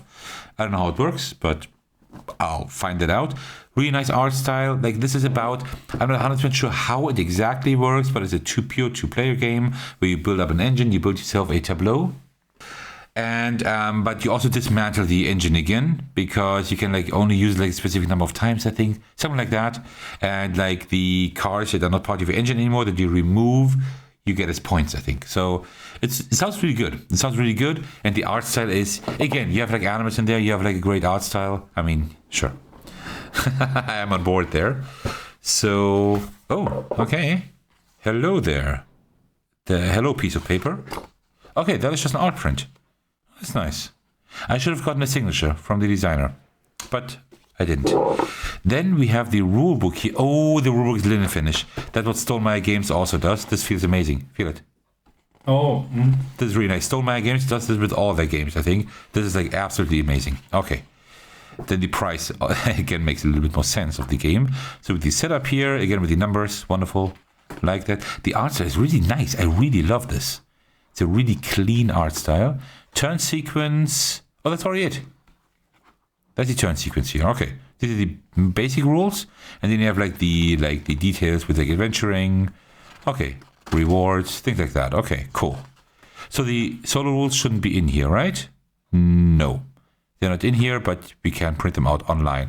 We have a little summary here at the back. That's good, and they even have a card FAQ here, where each card is explained. That is good. That's great. All right, then we have coins here, which I don't need because I have them in wooden form, all of them, right? Yeah, even the animals, like the bugs here. Okay, but these also feel great. So actually, what I did is not really necessary because these actually like feel really great. So yeah, you wouldn't even need wooden coins, but you can have them, right? So here we have we have an insert. Oh my! That is a surprise. Good. I didn't know that. Okay, that's great. Hopefully they fit with the sleeves, but they should if they offer them. I guess, because here are the cards, and there's more room for cards. Oh. Double the space would make sense. Nice. Here with the game board, that is double-sided. But why for a 2-player game? We have like the red ones up here. Maybe just switch it up. It looks different a little bit. Here the volcano is erupting. It all looks a little bit darker. Maybe. Yeah, maybe. Okay, very cool. Very cute board. I like the art style. I like it a lot. Oh, yeah. And the box, like the map also feels great here. It's really good. Yeah. Like component-wise, really, really great. And then here we have the insert. Like this. Is there anything under the insert? Of course not. So here we have the cards. So now the cards also need to feel great, right? Otherwise it doesn't make any sense. Otherwise it would be also disappointing. No? Yeah, but I've had games where like everything was really great, the components, and the cards just felt like, well, not great. So let's just see. The cards feel amazing. Absolutely amazing. Yeah, really great. And they're not as thick. I like it when they have like this thickness that you can like, they're not like too thick, right? I like them a little bit thinner. And the artwork is just amazing. Shines. Check this out, yeah. Really amazing artwork. Nice. I think these, I'm not sure. I think these are like the coins you put on there. How often you can use it, or that one. And the other one is the cost, I think, yeah. Oh, okay, then this must be the cost, because having 0 coins on there, 0 uses wouldn't make sense. Yeah, very cool. Just look at the art. Like, the art style is really nice. Yeah, for sure. And there are more cards here. We don't need to open them now, but yeah, really great. And there's some, look at these meeples. Obviously, I will always be the frog if we play it. Yeah, of course. Well, I want to be the bird probably anyway. The bird is amazing. So we have like the rabbit here, which is also like part of the cover, right? I think. I'm not sure it is. I think so, right? Yeah. Okay, I'm just wondering if it's also a player meeple, or maybe always used for something different. I don't know, because there's 3 and only 2-player game, right? Yeah. So I don't know. And you can probably put them in. No. You put them in somewhere. No, this is probably... No. This is for the coin. I have no idea where you put them. But these are really cute. Yeah. Okay, very cool. And then just like take a quick look at all of that here. So we have all the wooden coins here in a nice zip bag. So, yeah. And this is like kind of cool, because usually I like really thick tokens, but like these thin ones do have their charm, right? They feel like, they feel really nice. Very cool. And they actually like, you kind of like feel the print there, right? It's kind of like printed on. Very cool. I don't know where you put those. Probably in here. It would make sense to have the coins here. But I have no idea. I have no idea what I'm doing here. But yeah, cool. I'll figure all of that out when it's time. So one thing I want to now see is what kind of sleeves they are. I hope they're going to be matte sleeves. Otherwise, it would have been better to take my own sleeves. They look like the standard ones. They look like standard ones, yeah. So I don't even know if I want to use those. Because I rather want to use matte sleeves, to be honest. Yeah, those are the standard. Yeah, they're the standard clear sleeves. Yeah. I don't know yet whether I will use those or not. At least the thick standard ones. Yeah, they're very thick. They're which break. These should be like, I would say these are like at least 90 microns, but yeah. All right, so let me put that back here. All right, yeah, well, that is a wild venture. I'm really looking forward to playing that. That was also like one of my big highlights. I don't know if it's good, but like the artwork is great. So I guess it will be, I hope it will be okay. It does have a solo mode, so that helps a lot. So yeah, that is a wild venture by Pika Games. Very cool. At this really wants to make me play this game. Really. The art style is great. It's amazing. Absolutely amazing. And this could be a cartoon, right? Yes. So really, I love this. Really great. So we got also Timber Town. I'm wondering if it's like based on the PC game, which is also Timber Town, I think it named. But let's see. Maybe I'm getting surprised here, and it's different. So Timberborn. Timberborn. Yes, true. It's not Timber Town, Timberborn. Yeah. Okay. Sorry for correcting you, but I just realized. No, you're right. That's a promo? This looks like a promo, so I will just keep it in there. No, there are several promo cards actually, so they look interesting. Like you have also grids, but it makes sense. I mean, you build your town, so you lay it out, I guess, and you get 0 points. So I'm not sure. It looks like it's the same card. Yeah, it's like 5 times the same card, it seems. So this also is by Alley Cat Games, just like these small tin games that we showed you earlier. So thank you to them again for sending me this as a review copy. I wanted to get this at Spiel, but they sent me like one copy like earlier, and they also put this promo in there, just as a little fact, yeah. And look at this rulebook. It feels also really good. It's the same. Oh yeah, it's also a linen finish. A little bit thinner, but still nice, a little bit thinner, yes. It's a thick rulebook, right? A lot of pages. Yeah. I thought it was a simple game. You know, I maybe I'm dumb, but I like it when the size of the letters is bigger and it looks not like it's crumbed and it's a lot of rules and so on. So this is looking really cool, and also with the big picture, so it looks really easy to set up and to start. And for everyone laughing in the comments, we'll speak to you again in 40 years, okay? yeah, on the side, I'm also old. What helps? So building tiles, so yeah, you can see this looks like a finished, I don't know, layout? Maybe it's finished, maybe not. But, it's like really cool detail. You have to align your ways, it seems, because this one doesn't perfectly fit into this. So I think this is like everybody's like building up their beaver town, right? We're like beaver architects or whatever, and we're like beaver builders, and we're like building up our towns. But there's like a river where like cards are being like swept down, and we draft from there, I think. So it's like a pretty interesting mechanism. Sounds like a really neat mechanic. Yeah. Really cool. I like those layer building games where you build your own town and you have to think about an efficient way to maybe manage those. So we have like little cute meeples. I can see why Attackers got the game, I guess. No, just kidding. Obviously the game looks interesting, but the meeples are gorgeous as well. Beavers are some of the most amazing animals, so of course, yeah. I mean of course we have beaver and like little boats or wooden made boat. This looks interesting that some are fully blue and some not. So yeah, we have different buildings. They are all different, it seems. What is that red one? It's another boat. They are double-sided, guys. Look at this. They are double-sided. And those are just one side. So now it makes sense. So they are neutral, and you can probably collect those as one of the players. Maybe, yeah. It's like, 2 colors. It's a 2-player game, right? So it's a pure 2-player game, no solo mode. As of now, I don't know if Alicat Games will actually add a solo mode at some point. I'm sorry, I forgot one. You got also smaller beavers there. Yes, the big one, maybe the starting player token. These are amazing. These tokens are amazing. But they feel also really sturdy and good. So, looking good so far. Let's see. What do we have here? Some extra bags, which is always fine if you have a lot of components, small bags. And here are the cards. So, again, maybe they are also in good quality. Let's see. Yeah, it's fine. They feel thicker and a little bit sturdy, so it's fine. But they are not. How did you say? Linen finish, yeah. Finish. But they feel actually quite thick, so they feel okay. So they're fine. Really good. The colors are great. They are not matte or something. Oh yeah, the contrast is nice, right? The contrast. Really nice contrast. Oh yeah. Looking really good. Like that. So you have different things: market, food, parks. So they are fitting with the flair. And it looks like the layout. You get maybe points if you place them at the right place. So really, really, really cool. Temples. Yeah, I like these puzzle games where you have to try to put specific things in specific places.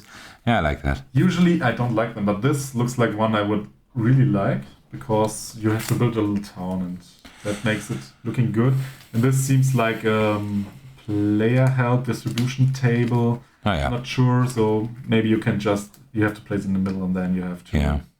I don't know. The costs for collecting something. So yeah.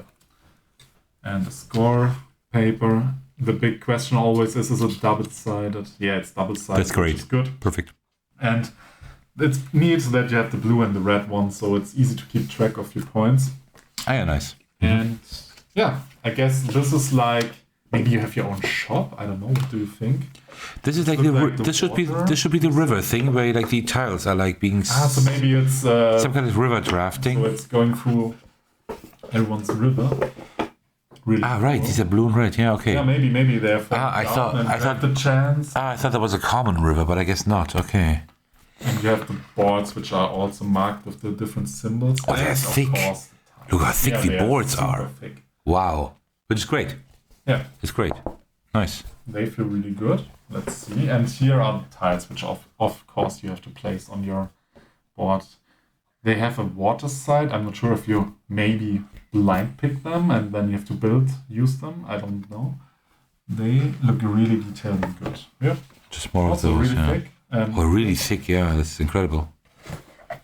I would love a double layer board here, but yeah. You can't have everything. But it's really cool. That's cool. Yeah. Yeah, double layer board would be very cool. Yeah. It looks really good. I would also try to test this game. That's good because it's a 2-player game.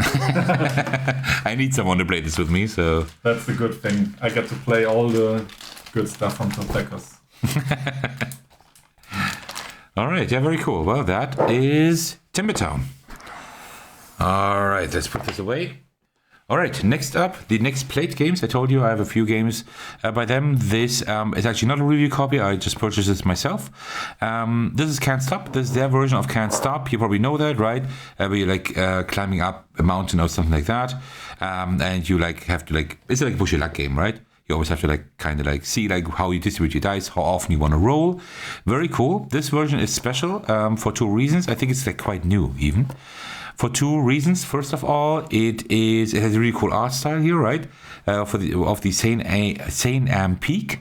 And also, I will show that to you because the game box, that's why it like seems a little bit wobbly, right? The game box is actually the game board. So this is like magnetic. We just open this up. And then you have like the box is actually the game board itself, which is really cool. Really efficient. Then you have like the extra thing here. And is it magnetic? Oh, I'm not quite sure if it's magnetic. But you actually like, yeah, it is magnetic, right? Wow. It just fits like this.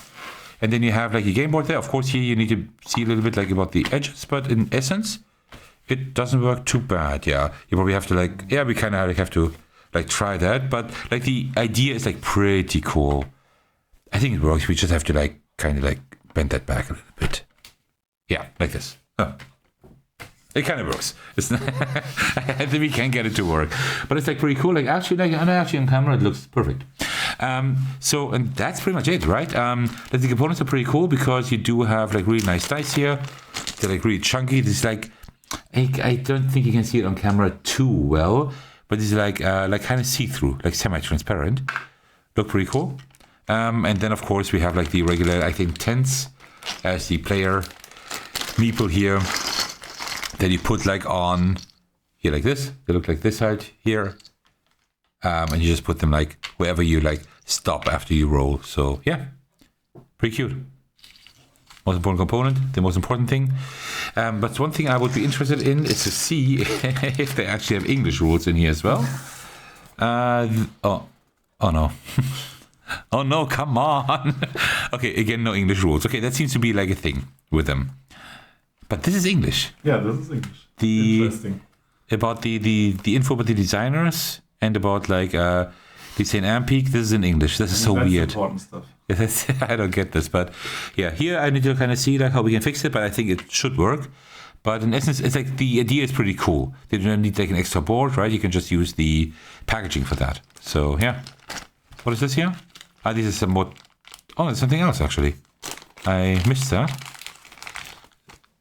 These are pickaxes. These are pickaxes you use as the temporary markers here before you like put down your tent. Yeah, okay. Interesting. Okay, yeah. That's it. That's it. Just a very short unboxing. But I just like the idea of, first of all, the design is great. I think this is like the greatest can't stop design out there. And also I like the idea with the game board. I just have to like kind of optimize that. Probably like when you play a few more times, I guess then it will just lay down flat a little bit. But I also do have like things that you can put at the sides to make it flat, so that might help. All right, very cool. So how do we put this back together? We fold these like, we fold this like, oh, okay. Fold this like this. And this will be now the real climb challenge. I don't think it will be too hard, right? We just put this like this. No, wait, we put this one first, like that. And then we do it like this. Okay. Actually works quite simple. We just hold this like this and then we can put everything in here. I should have put this in first. All right, yeah, there we go. And I forgot the rules. I'll do that later. On to the next game.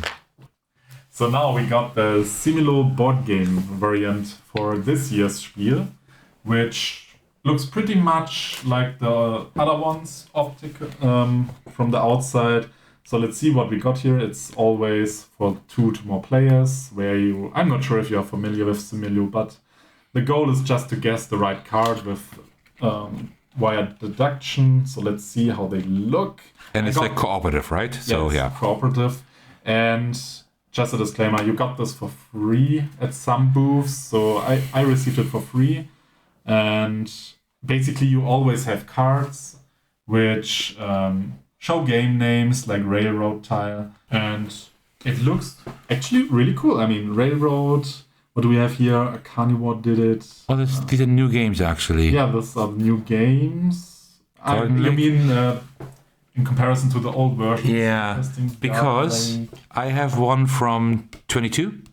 But but I guess that these have like different games in there. This is from this year's Spiel. Meisters Makatsu is a new game. Oh, yeah, okay. It's also.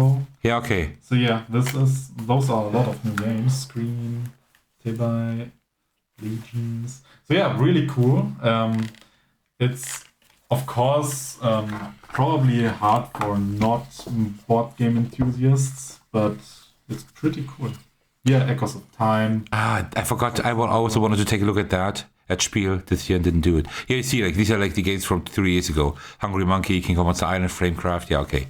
So they actually do like this. Like every time it's like new with like current board games, which is good. Which is cool. Yeah, really cool. Actually, really, really cool. I just don't know how easy this is to play, right? Because that's what I mean. If you're not really into board games, you will have a problem maybe figuring it out and getting the clues right. But yeah, we might try it out, I guess, with some friends. And then I will just do a little quickie, so to speak.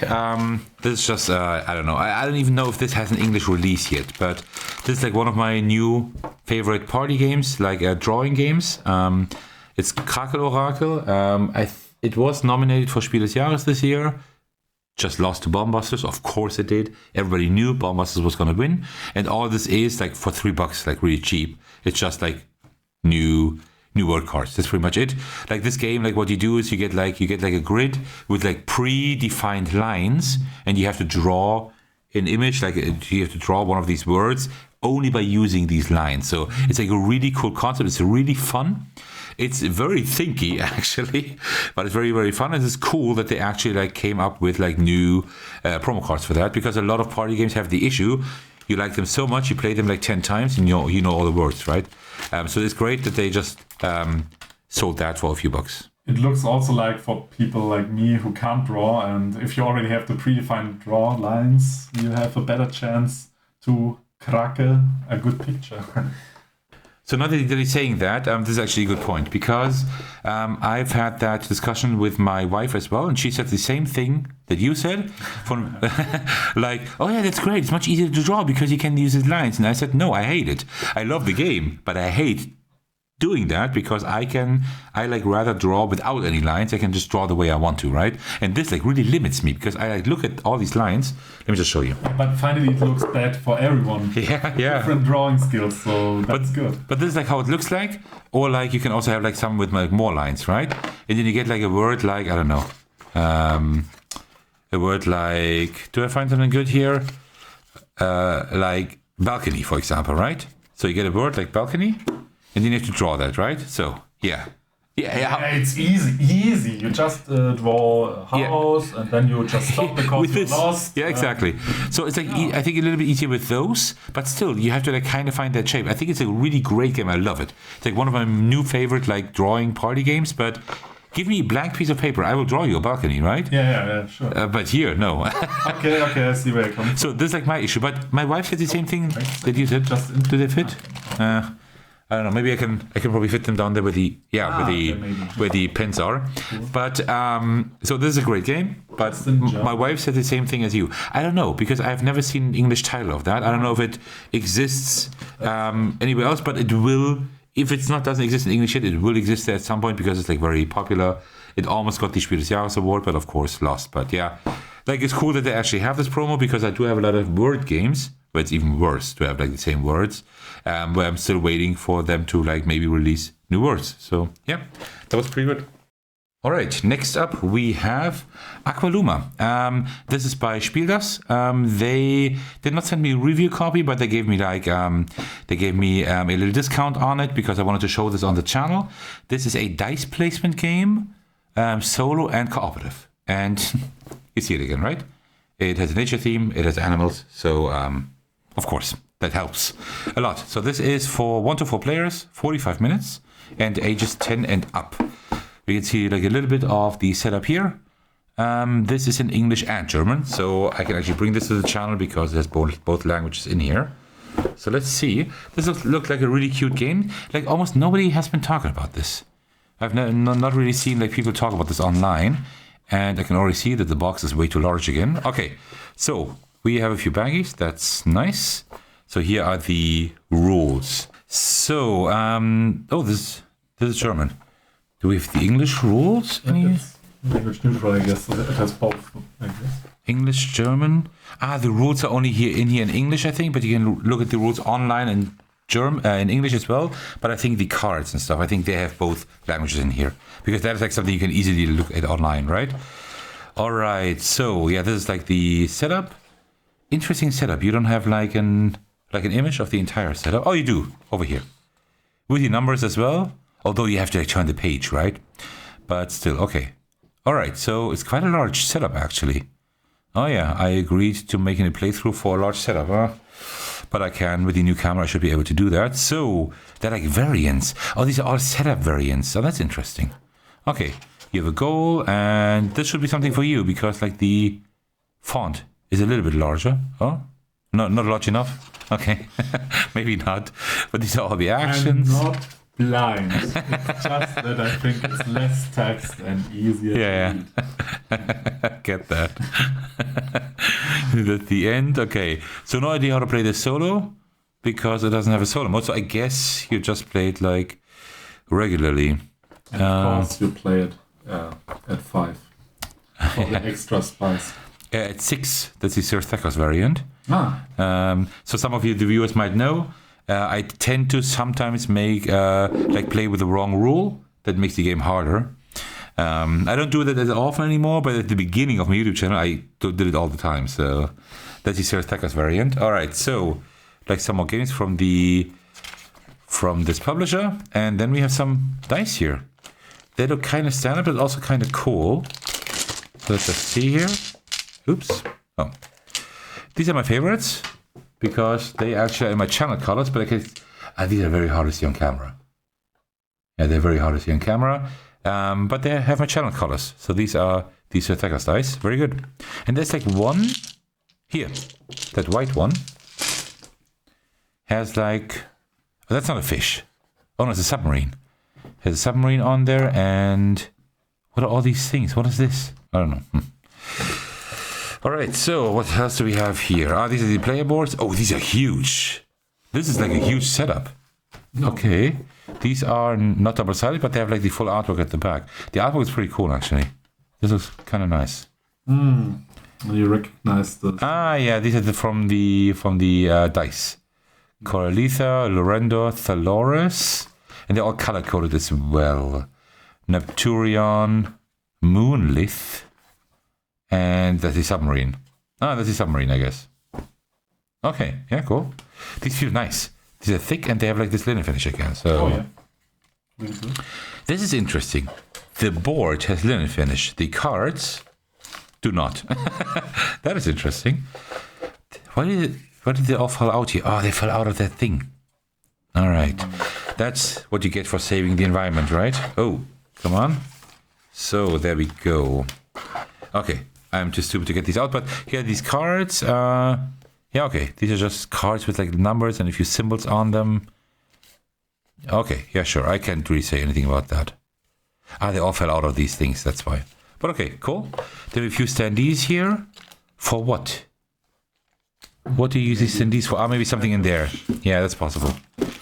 And then here we have like small black crystals. Like pretty standard crystals. You probably know those, right? From other games. Yeah. And then we have that stuff here. Let's see. Yeah, you're right. That's the animals here for the standees. It's like kind of interesting. That's why I also wanted to see that. Check out that game. Because like, it has like this animal and environment theme. But like the animals all have like this... like all of these... like almost looks like a cyberpunk kind of thing, right? Like a steampunk kind of thing, right? There are these gadgets and all this metal stuff and glasses and whatever. So... It's like really weird, and you all probably know that I love the weird. So these are German here, and I think the other side is English. So that's why it's like language neutral, so to speak, like both languages in here, bilingual, so to speak. All right, and you do have different abilities here. This is actually asymmetric, which is good. All right, then we have here a few smaller boards. And even more and more. This is like where you place the dice, right? Because the dice placement game, I don't know like how you do that, what you do, but that's what it is. And then here we have like the characters, right? Like all linen finish, this all feels good, except for the cards. But everything else feels really good. And this is like, I think you built like a little box. I don't know if you like roll in there maybe or something. I just saw it in the rules, but yeah, that's it. So yeah, looks pretty cute. I don't know if it's a good game, but I'm excited to try it out. Like cooperative games are always a plus in my book. Animals as well, as you know. So yeah, that is Aqualuma. I will of course also bring you a video on the channel sometime. I don't know when. Let's see, I don't have a plan for that yet. Maybe this year, even at the latest, at the beginning of next year, I hope. Alright, cool. That was Aqualuma. Also, Michael Liu. That's a designer name I have never heard before. I don't know. Oh yeah, we don't need that. That's not part of the game. It's not one of the most important components. Now we got another little small one for you. I just saw it randomly in the shop and I was excited because it's a super small bag. You can just put it with you. Like the Thakos told me that there is the Buttonshire games and they are specialized on small games. So like in this wallet format, yeah. And I was so excited to get one as well. And we just saw them. And here we are. We have Ohio Bob. I can't read the other one. Et el Amulet Perdue. Hopefully I didn't misspell this one. I think it's French. Et l'amulette perdue, I guess. Okay. We learned that the Thakos can speak French. Okay, so at the inside we have two sides, I guess, with cards. So let's get one side out. Let me get out the other one. We have like those must be the rules, and they are really small. That's cool, and it's just that's all. Interesting. That's the French. That's French. Yeah. No, my bad. You can still fully expand it. So yeah, it looks pretty easy to set up. It's in English, and yeah, let's see. I will take a look at the cards, I guess, because it looks like a tile placing game where you have to move.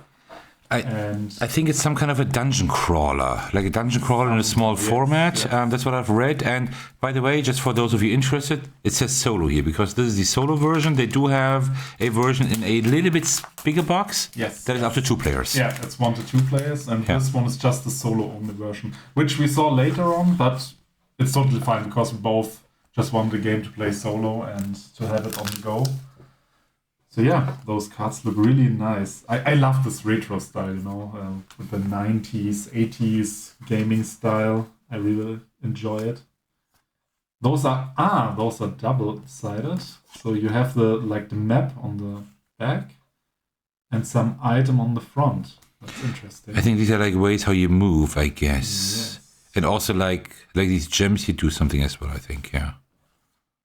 Yeah, it looks like a neat little game, which you can bring with you with just like around 30 cards or something. Really, really cool. Mm-hmm. Yeah, cool. Nice. Yeah, it feels like very similar. Like the cards have a really good quality, and it feels like very similar to like these Buttonshire games, right? Yeah. I mean, a lot of viewers of my channel know that I cover a lot of Buttonshire games. So yeah, cool. FAQs and card effects. Yeah, cool. Nice. Yeah. Let's see. I'm interested into this one. Yeah. And that's actually a game that I did have on my list, on my long list for Essen, but I thought like, you know what? I already got enough games as it is. So when he saw the regular box, like the little bit bigger box wanted to play, I thought like, yeah, you can get this. I spent enough money. I don't want anything anymore. And then he spotted this one here. And then I thought like, you know what? Finally. Let me get it. So this time for this game, he influenced me actually. Yeah, so some revenge. Yeah, just a small revenge for all the crap I put you through. But yeah. True. So next up, another highlight. I keep saying that. This is I Made You a Mixtape. This is designed by Dan Hughes, but also by Mike DeLisio. Many of you may know him as one member of the Dice Tower. So I asked for a review copy. No, actually, I asked if they could reserve a copy for me at Spiel so I can purchase it. And they said, they only have like just a handful of copies there, not a whole lot. But he's very happy to send me a review copy. So very great, very great. This is a game for, I think, 1 to 4 players. Yeah, 30 minutes and ages 10 and up. It says there as well. So what it's actually doing is, this is like a card game, like a puzzle card game, where you like crafting like mixtapes, so to speak. So you put in like cassettes. I hope that some of my viewers still know what cassettes are. But if I look at like the age range, like on my analytics for YouTube, I think some of you should actually know what that is. And you like arrange them like in like I think 1 or 2 columns down, and you're trying to like have the tape bands match up, and also the colors, I think, and things like that. And it's essentially, it is a I cut you choose game, if I'm not mistaken. So you like take the cards, you put them in like sets, and the other person like takes whatever stack they want. I think it's like I cut you choose puzzle game with an amazing theme. Just the box alone looks amazing. Like this cassette player here, right? With like all the buttons down here and stuff. And yeah, there's like a it looks like it's like broken, right? It's like it's like a sticker on top of it. Yeah, but it's like a sticker that's peeled off, but it's not a real one. It just looks really good. So this like looks really great. Like all the details here on the sides with all the cassette stuff. That is absolutely amazing. So yeah. So let's take a look inside. So here we have the rules that are not too thick. Oh, that's actually how to play QR code. I guess there's a video or something. So here it already tells you like how to play this game. So you split, you draw 3 track cards and split them into 2 piles. Then you pass both piles. They choose a card, right? And you choose a pile from the other player then. And there is even also a solo mode here. So looking forward to checking that out. I'm pretty sure the solo mode is good because Mike Delisio is like known on the Dice Store for being the one who is like playing the most solo modes and presenting them on the channel. So I suppose it's probably going to be a good one. All right, so yeah, you see like how the cards are structured. There are like genres on there and like the tape bands and all of these kind of things. Then we have the setup here. There are letters here as well. Okay, and then the gameplay, placement rules, and I think that's already it, right? Yeah, and then the solo rules here. So really short rules. I think it's like very easy to play. Actually, the solo rules are almost longer than the regular rules. And then the end game scoring. All right, yeah, cool. Looks fine. I like all of this. Like it's like so colorful and everything, right? It really looks like a '90s game somehow in terms of colors, right? So this is like the main star of the show. These are like the cassettes. The cards are fine. No linen finish, but they are fine. And there are like all of these. I think like all of these music titles here, but they are not correct. No, actually, these are real ones. I swear, right? Say My Name. Like very popular songs from the 90s and 2000s. The Boy Is Mine. Okay, these are actually like real tracks. Very cool. Because fun fact, some of you may know that, but music is actually my largest passion.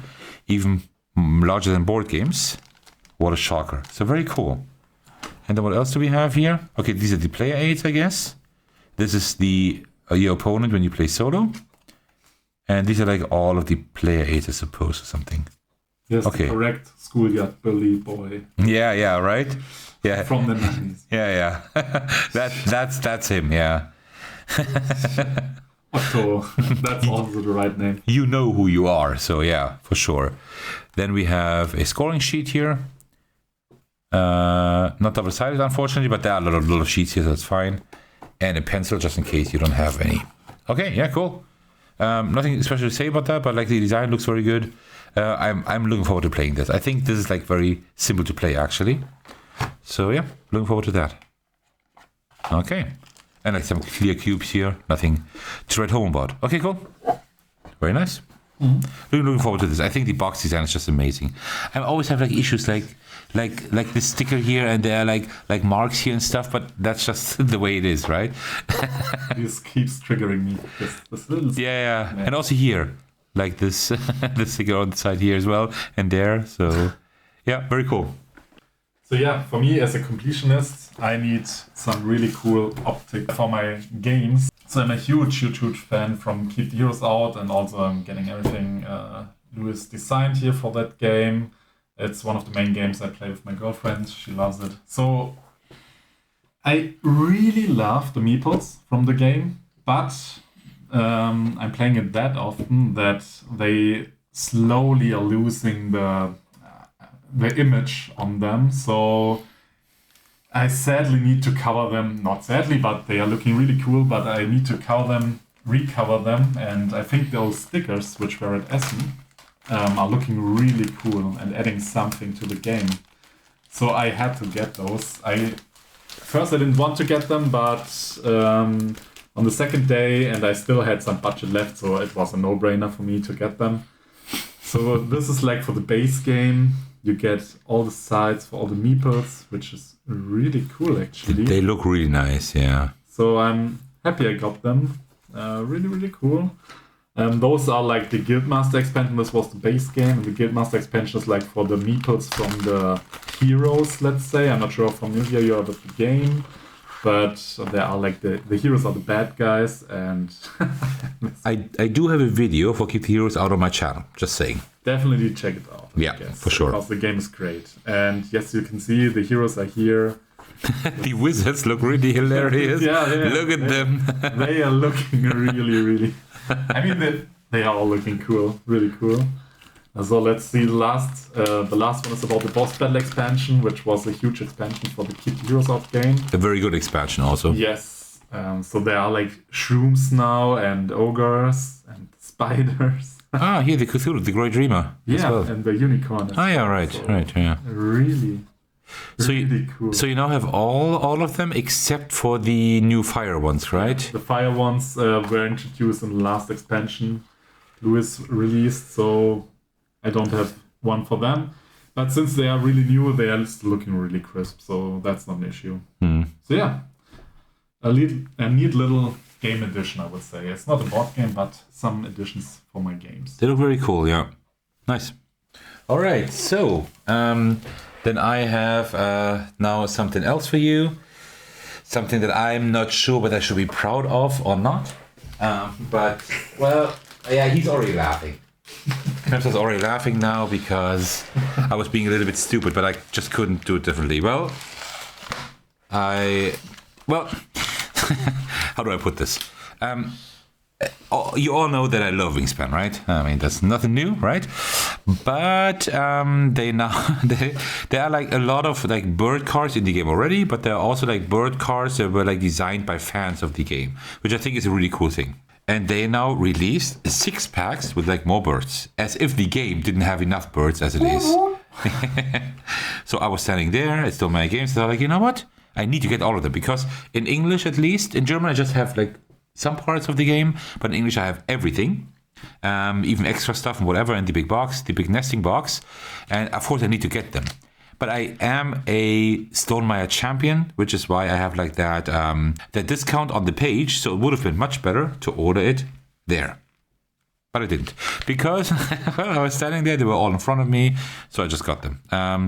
Not very cheap, but you know what? There are quite a few bird cards in there. But it like will dilute the game even more, right? Even more birds in there, but well.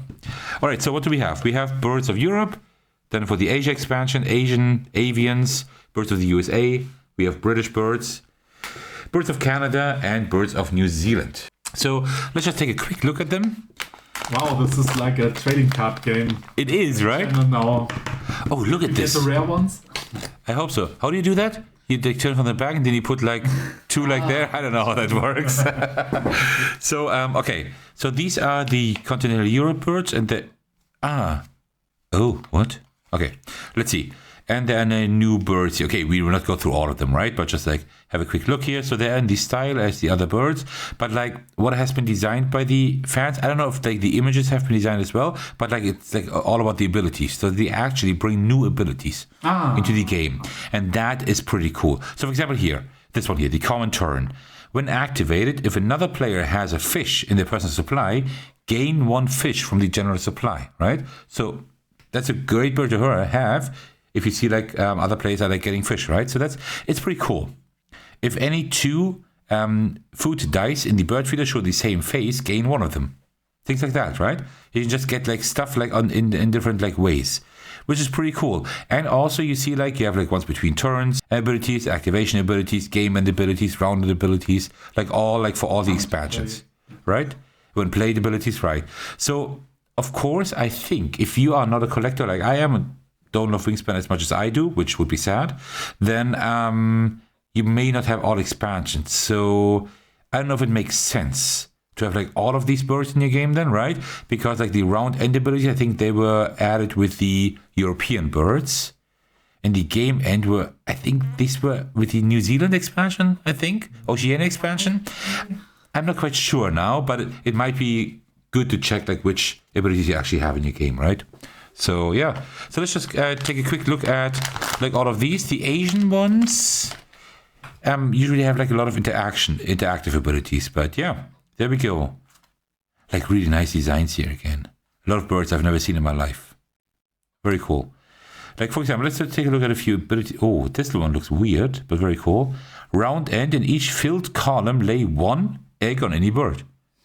At the end of each round, you can just lay up to like 3 or 4 eggs. Yeah, not bad. Very interesting. Who draw the birds? Was it still? I guess still the same designers, still the same artists, right? Mm-hmm. Artwork by... No, actually, the artwork is also by the fans, I think. Okay. There are like loads of names on here. That's cool. So I guess the artwork is by the fans as well. I guess the artwork was just streamlined. That like all fits the style. Because there is like the fan pack of birds that I've unboxed on this channel as well. The really long video where we take a look at each, like every card. But these actually had like original designs by fans. They all look very different. So I guess these were like streamlined, but yeah, very cool. When played, shuffle the discarded bonus cards and then draw 3 of them and keep 1. Not bad. Very, very, very interesting effects. So, okay. That is not too bad, actually. All right, so next pack opening for the Birds of the USA. I can already feel it. I did not get a holo card. Okay, so what do we have here? This is USA. Okay. All right. Yeah, very cool. So let's just take a look at the random ability. This one here. Oh, no, this is too complicated. This one. Discard 1 card from your hand. If you do, lay 2 eggs on a bird with the same nest type as the discarded bird. Ooh. It's getting a little bit complicated here, but it's also a pretty cool ability actually, but very specific. Yeah. When played, draw 2 new bonus cards, keep 1, or discard 2 food to keep both. That is pretty nice. That is a good one. So yeah, very cool. Like one thing that is kind of weird, I've not been showing you that, but every pack has like some aids here as well. It says something about like the solo mode as well. Probably because they have like new abilities, right? And these need to be explained. So cool. Okay, next pack opening. British birds. Okay. So I probably could do this in some kind of ASMR way, but I have no idea how that works. All right, British birds. All right. So the Eurasian blue tit, for example, once between turns, when another player gains a wheat, gain 1 wheat from the supply. So similar to what we had on the other card. When activated, discard 1 tenebrae, like 1 worm, to lay 2 eggs on this bird. Okay. This is actually quite strong as well, right? The one I just had. This one here. But very cool. Nice designs, yeah. All right. Second to last one. I love the owl here. Birds of Canada. Okay, so let's see. Yeah, just more birds, more birds. Very cool. When played, all players draw 1 new bonus card. You draw 1 initial new bonus card. There's so many bonus cards in the game then. When played, also it's only once, but still. That's pretty crazy. Here's the owl. When activated, draw and discard 5 cards from the deck. For each like rat in their food cost, catch 1 rat from the supply on this bird. That can be a lot of points. But it's like very luck driven again, yeah. Okay, cool. Very nice designs. And it's of course great that they still have like that continent where they come from with these little facts and everything. So everything's just like the regular ones. And also you can see like the symbols here, so you know like where they belong. In case you don't want to play with all birds.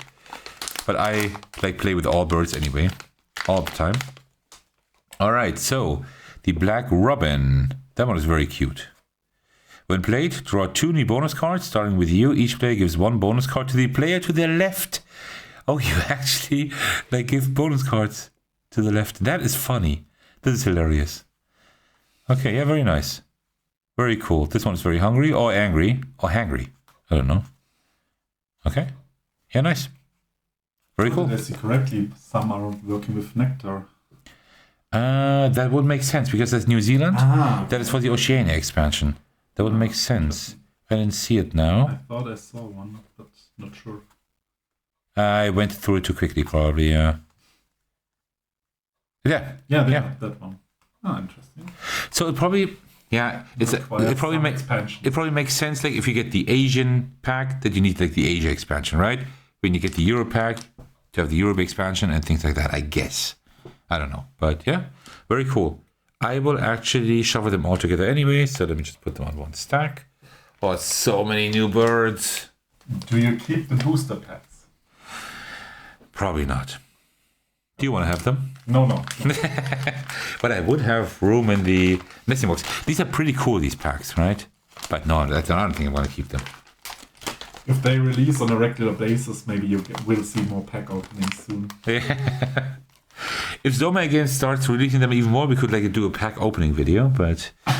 Yeah, all right. That was the Wingspan stuff. I'm not really proud of that purchase, right? Because I don't know if it's necessary, but it's Wingspan. So what am I going to do, right? I mean, I had no choice, pretty much. As a huge Terra Mystica fan, I needed to buy the fan expansion for Terra Mystica. I know a lot of people will burn me at stake or get their pitchforks ready because I'm a Terra Mystica fan, a Terra Nova fan, but no, I can't help it, and I usually play it with friends, so I was really looking forward to this because it adds 20 new factions to the game, and let's have a look into it because I don't know what's inside and what to expect. So now we have a little explanation. This is in German, I know, but yeah, we have a short overview like in the base game, and in the edition there you have like the colors and the factions. This looks really cool. We have like the architect and some firewalkers and the enlightened ones. Firewalkers. Yeah, that sounds cool. They had some new mechanics, it seems. Nice. This is really interesting. Quite a lot of rule book for just like 20 new. Yeah, okay. A lot of new rules actually. So that's really cool because this will enrich the game quite further. So we have more tokens here, which you need for the game, like the for you draw at the beginning of the game, you draw your faction, and you have some special things.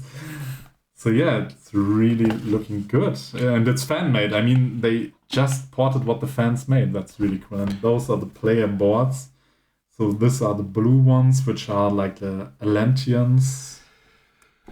Really cool. So we have like, that should be 10 boards since there are 20 factions. I don't want to bore you too much, so I will just shortly show them. The gold diggers and the time travelers. Interesting. Like really weird runs as well, right? Weird ones. I will just do it that way. Wow. Really cool. Yeah, and that they all have their own way again to play in really unique way, that's the cool stuff. So yeah, I'm looking forward to play with this. Also that they have the color code for them. Really cool. I know it's just like a little expansion, but I think it's a lot of bang for the bucks. So that's cool. Yeah, for sure. What do you pay for that? Do you know that? I paid 20. That's actually okay. 18 or 20. For 20 new factions, that's not bad. I mean, less than the base game edition. There was like the fire adding, and it cost like 25, and it was just 4 factions. Not bad. So yeah, it's really looking cool. Looking forward to play with this. I think it's great that that publishers like do that more and more to actually incorporate the ideas of the fans in here. Yes, it makes a lot of sense. Actually. I mean, that's a cool idea. I mean, of course, you could also like fans can probably just put their stuff on BGG. On Board Game Geek, you can just print it out, right? But it's like nice to have like this production quality here. So yeah, cool. Yeah, to show the love to the game. That's really cool. Nice. All right, next up, I got something like very special. This is the game. I'm gonna use the English subtitle.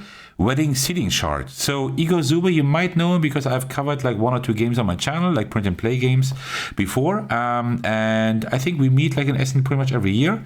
And he married, oh man, Igor, I'm very sorry if I get this wrong, but either this year or last year. I think last year, I don't know. I'm not quite sure, but he like made a small game.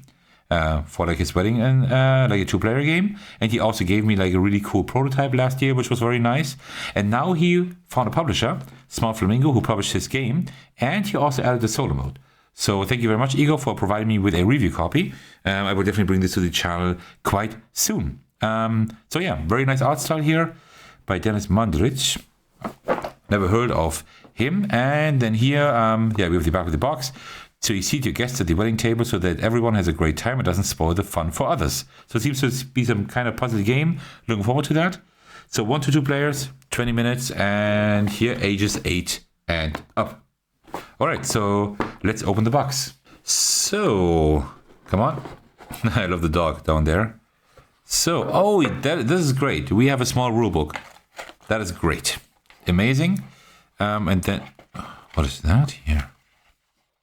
Oh, you open them up. Okay, but let's just get ahead of ourselves. Let's take a look at the rules first. Oh, these are tiny. All right, yeah. I don't understand too much here. Where are the English ones? Ah, over here. Wait. Here with the English one. All right, so we have the game setup here. We have how to play a game. 1, 2, 3 steps. And that's almost it.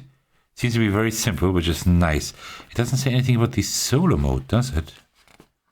I don't know. I'll have to figure that out. But very cool. Yeah, looking forward to bringing that to you. So then we have... Oh, this is like very, very minimal components. We have player boards here. This looks cute. I like the art style. Ah, this is the table. This is the table. This is the tablecloth. And then, I don't know what you do here. And another one. So for probably like when you play the 2-player account, right? Oh, no, wait. Oh, it's a long table, like this. Ah, that's how it works.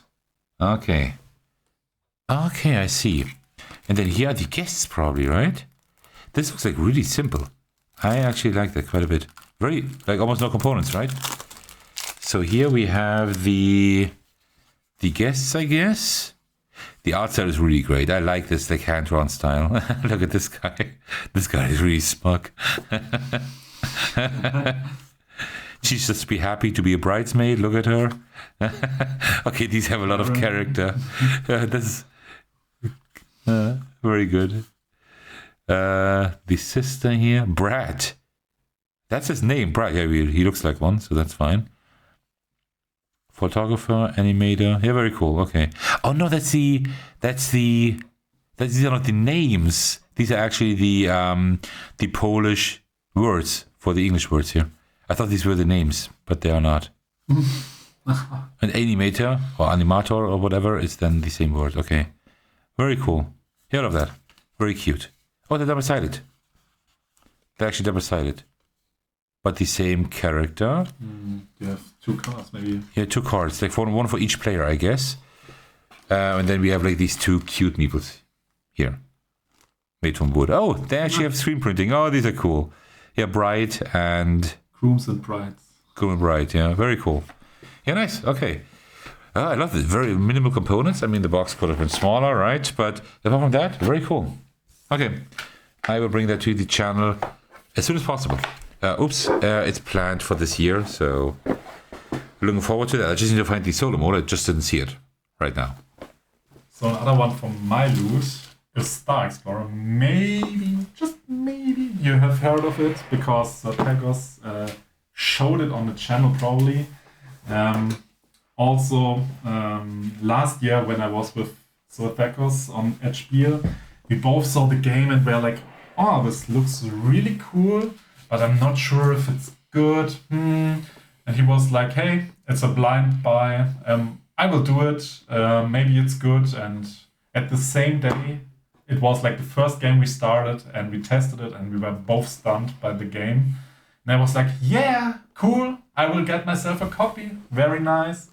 And we went there at Friday morning, right away to the booth. And they said, well, it's already sold out since noon yesterday. And I was really sad about this, that I didn't get a copy. And I thought, okay, well, this is done. I will not get it again. Because they said they are a really small publisher studio and they will probably not release anything else soon about it. And yeah, I was a bit sad about it. And the more surprised I was when I found this game on Friday. Randomly, I walked by a table and 2 people were playing the game. I was like, what? Why are they playing Star Explorer? I mean, it's not at Spiel probably. And the Techos was like, yeah, you know about that. They found a publisher and they released the game again and with new components. And you can get it now. Luckily, hey.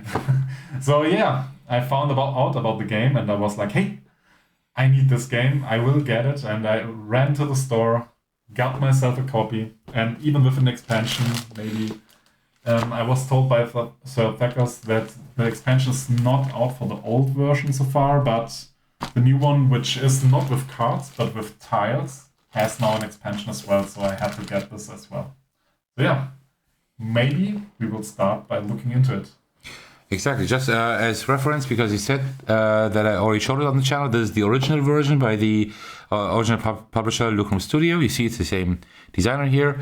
Just so that you're not wondering, I've never seen a video of Star Explorer on his channel. Well, it's going to be Night Spy Explorers was the original title, right?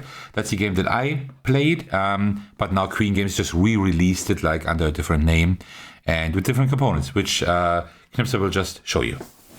Yeah, let's take a look into it.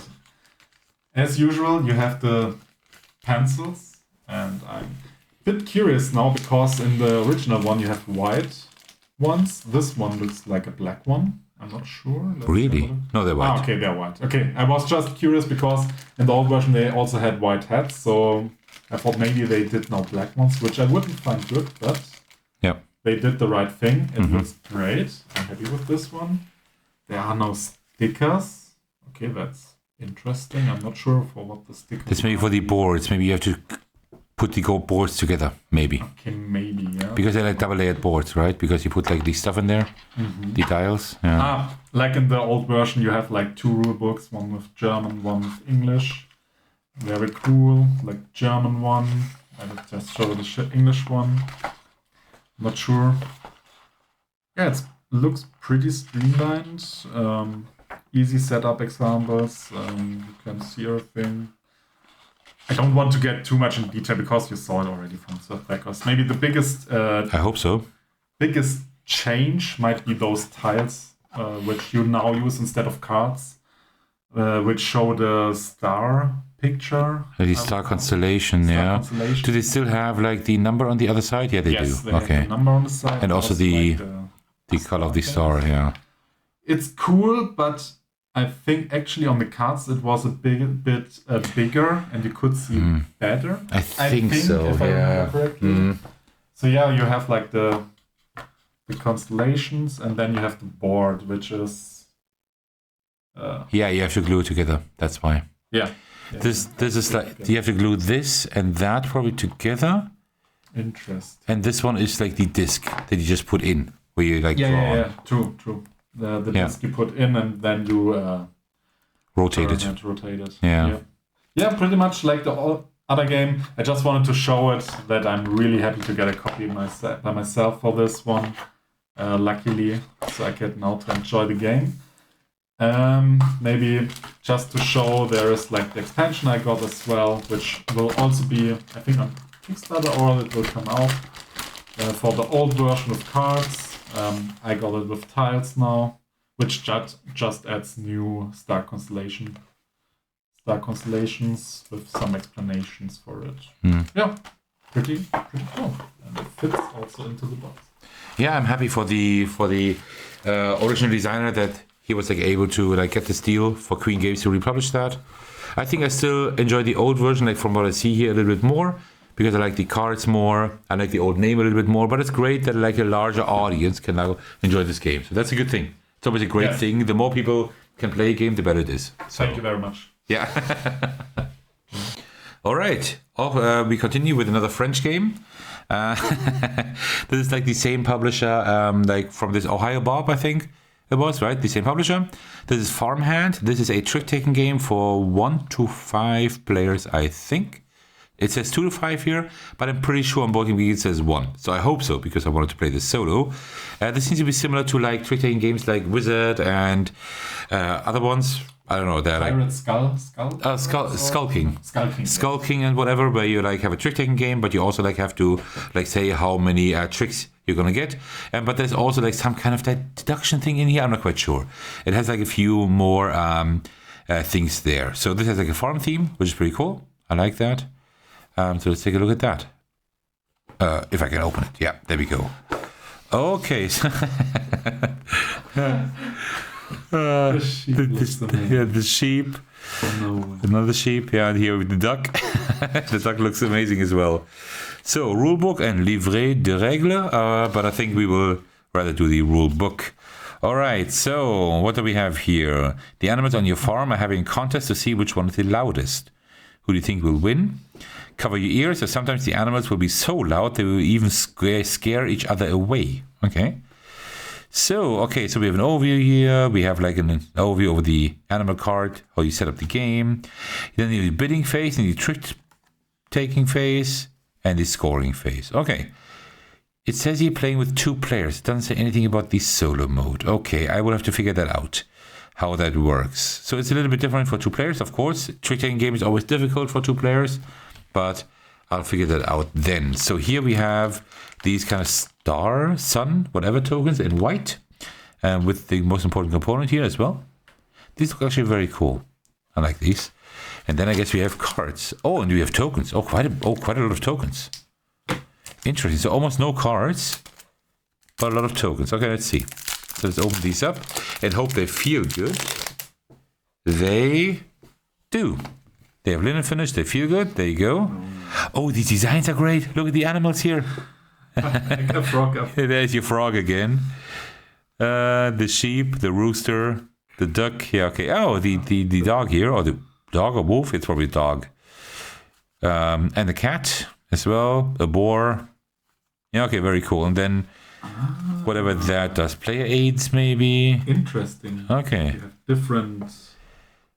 Yeah, exactly. They're like, yeah, I think like they have different, like, they're only like three of the yellow suit, I think, and they're only like they're like 6 of the blue suit. As you can see here, right?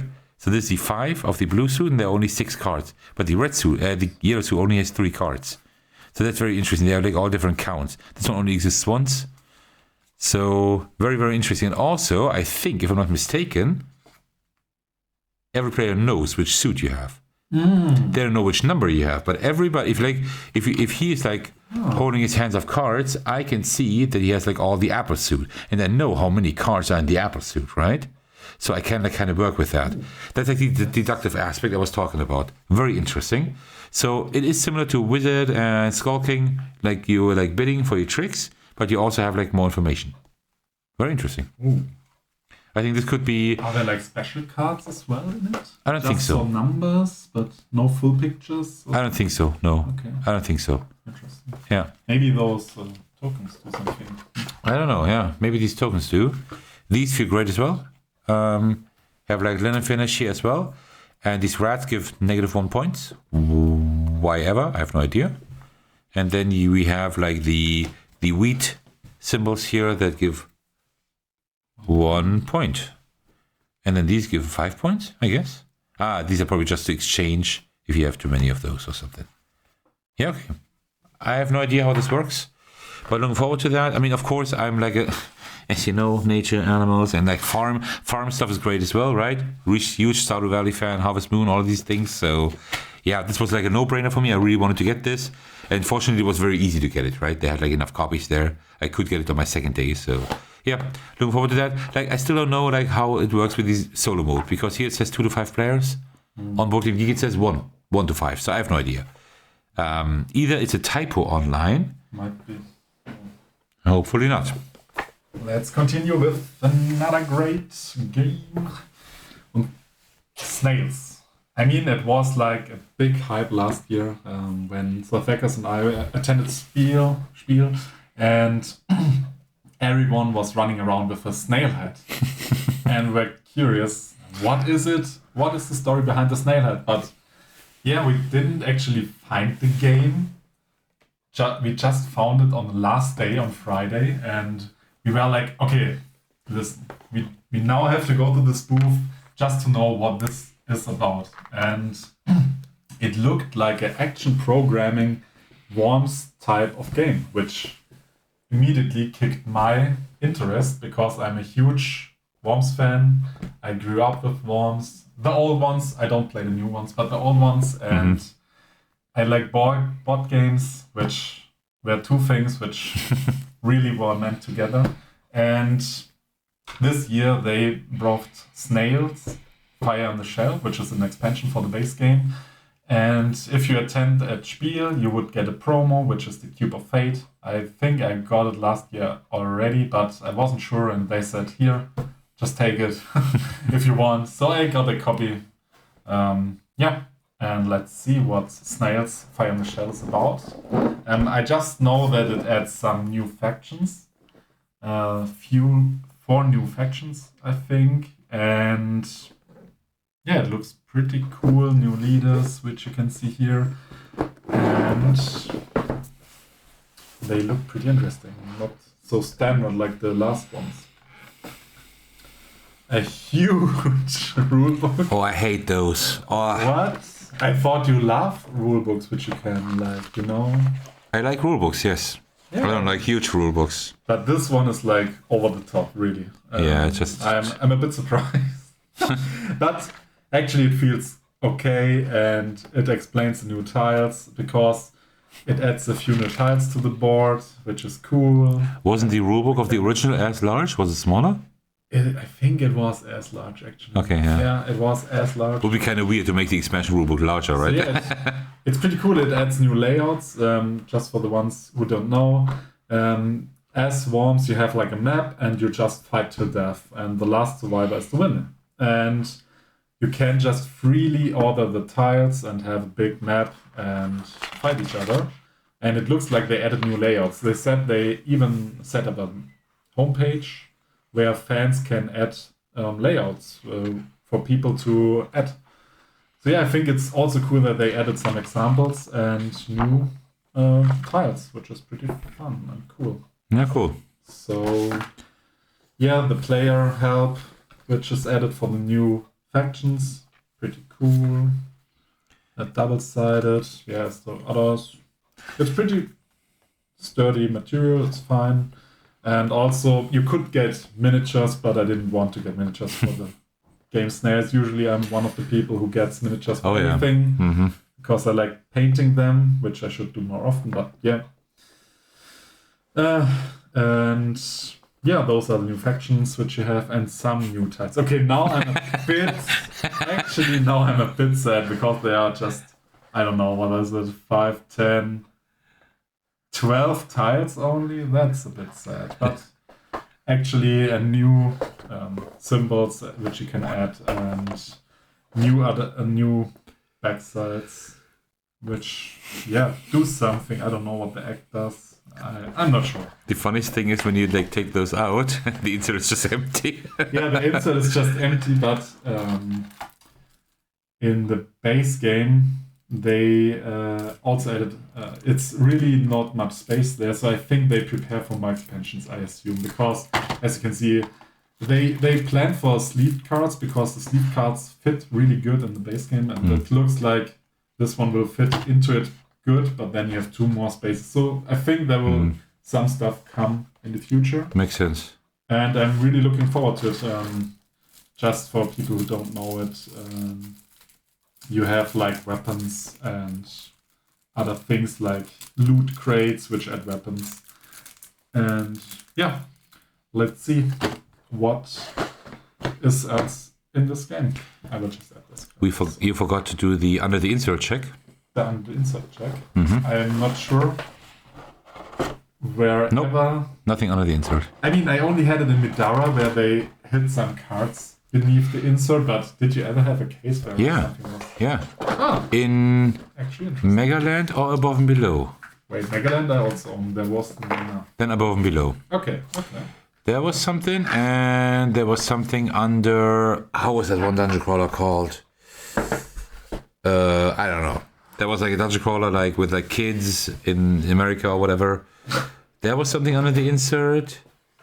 Oh. Max's Minions, didn't they had something under the insert as well? the overproduced. Yeah, the most overused game ever, yeah. I would love to bring Max's Minions to the channel if they ever add a solo mode, but I think they never will. Alright, but speaking of solo modes, let me continue with something small. Amsterdam. So this is pretty fun thing. This is just a solo thing. You have like numbers and month here, and it's just some kind of like calendar, I would say. And this is just a puzzle. It's like a regular like pentomino puzzle, as you know, with different shapes, and you have to like leave the month and the date of today. So it's kind of a calendar that you can use. Like every day you have like a different puzzle. That's a pretty cool idea. It's also by Plate. They also sent that to me as a review copy. So let's just open this up. So just very simple. It's just like a regular pentomino puzzle, as you might know. Pentominos are all shapes, different shapes, like Tetris-like shapes with like 5 squares. That's what they call pentominos, right? So example, if we had October today, it would be it would be the 15th. Oh, no, that doesn't work. I made this wrong, but actually like this, right?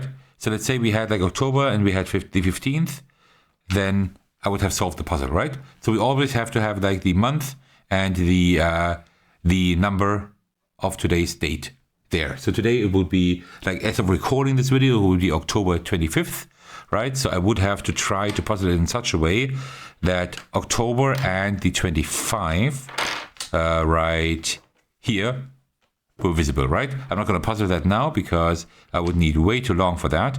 But that would like to be the way I would be trying that, right? Just puzzle that all together, like in such a way that the 25th would be visible. I'm not going to do it now, it's just going to take too long, but that's how it works. It's kind of cool because this concept is nothing new, but first of all, the design is very cool with like these houses, right? So this is like Amsterdam means like pentomino in Amsterdam. It's like and there's also Pentorini, which is like then the Santorini Italian theme, but I like the look of these houses a bit more. Yeah, that's pretty much it.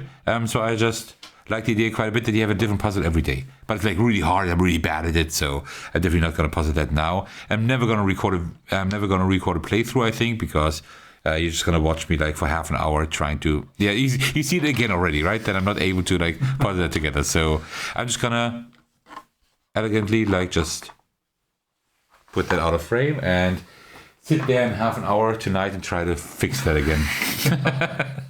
So again, a little story time. We were at Spiel this year, and I had a game on my list which I wanted to see and get a demo, and that was Apex Carnivore, which looked pretty cool. The idea is to get the alpha predator or become the alpha predator and evolve your species to be the best one. And it looked pretty cool. I mean, look at this. It has angry bears and cats and little otters. Dangerous otters. And it's for 1 to 2 players. It's a duel game. You play against an automa, I think, if you play alone. But it's really cool. So, the fun part of the story is I had it on my list, and then we were at the booth. So Tekos showed up and was also really interested in the game, and it's currently on GameFound or will come to GameFound at the end of November, approximately. Yeah. And we were not sure. I want everything of the game because I find it pretty good.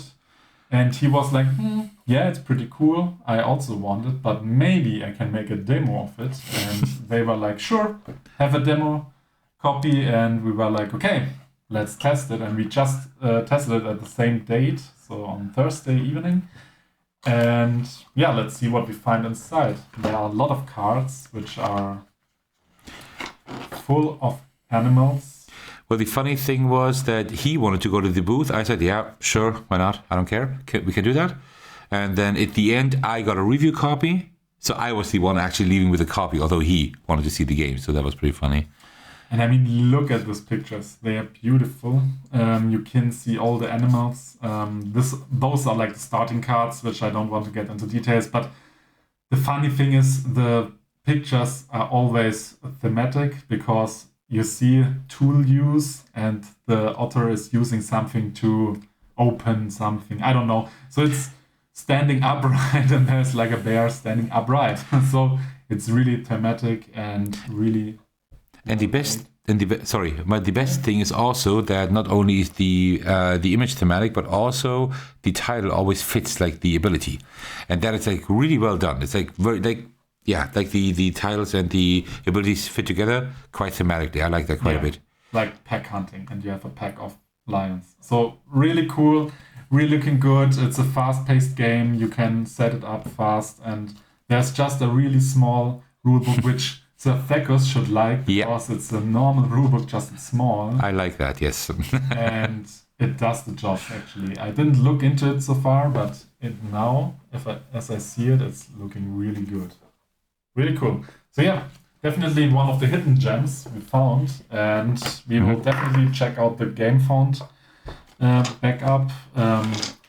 We forgot about the hidden dice.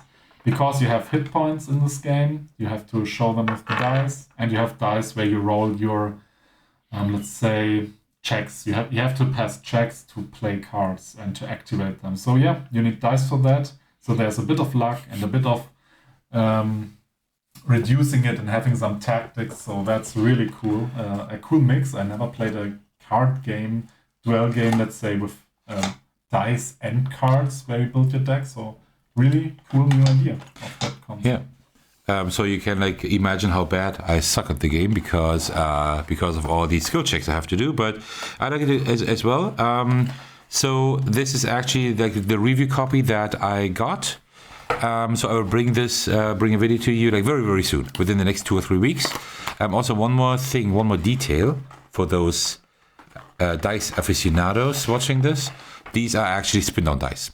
And I think that's like a detail a lot of games don't do, but I think it's like really good that you have like this like TCG like game, right? And you play this like this duel game against one another, and you just have like the spin down dice where you can like easy just like adjust your health. I think that's just a nice design. Just a shout out to the publishers here for thinking of that, because that's always one thing that always annoys me when I like, okay, I deduct 1 hit point from you. Yeah, okay, great. Give me 5 seconds to find it. So I think that's just great. Yeah. Us Magic players know those dices. Exactly. But it's always refreshing to see that some people really, really enjoy spin-down dices.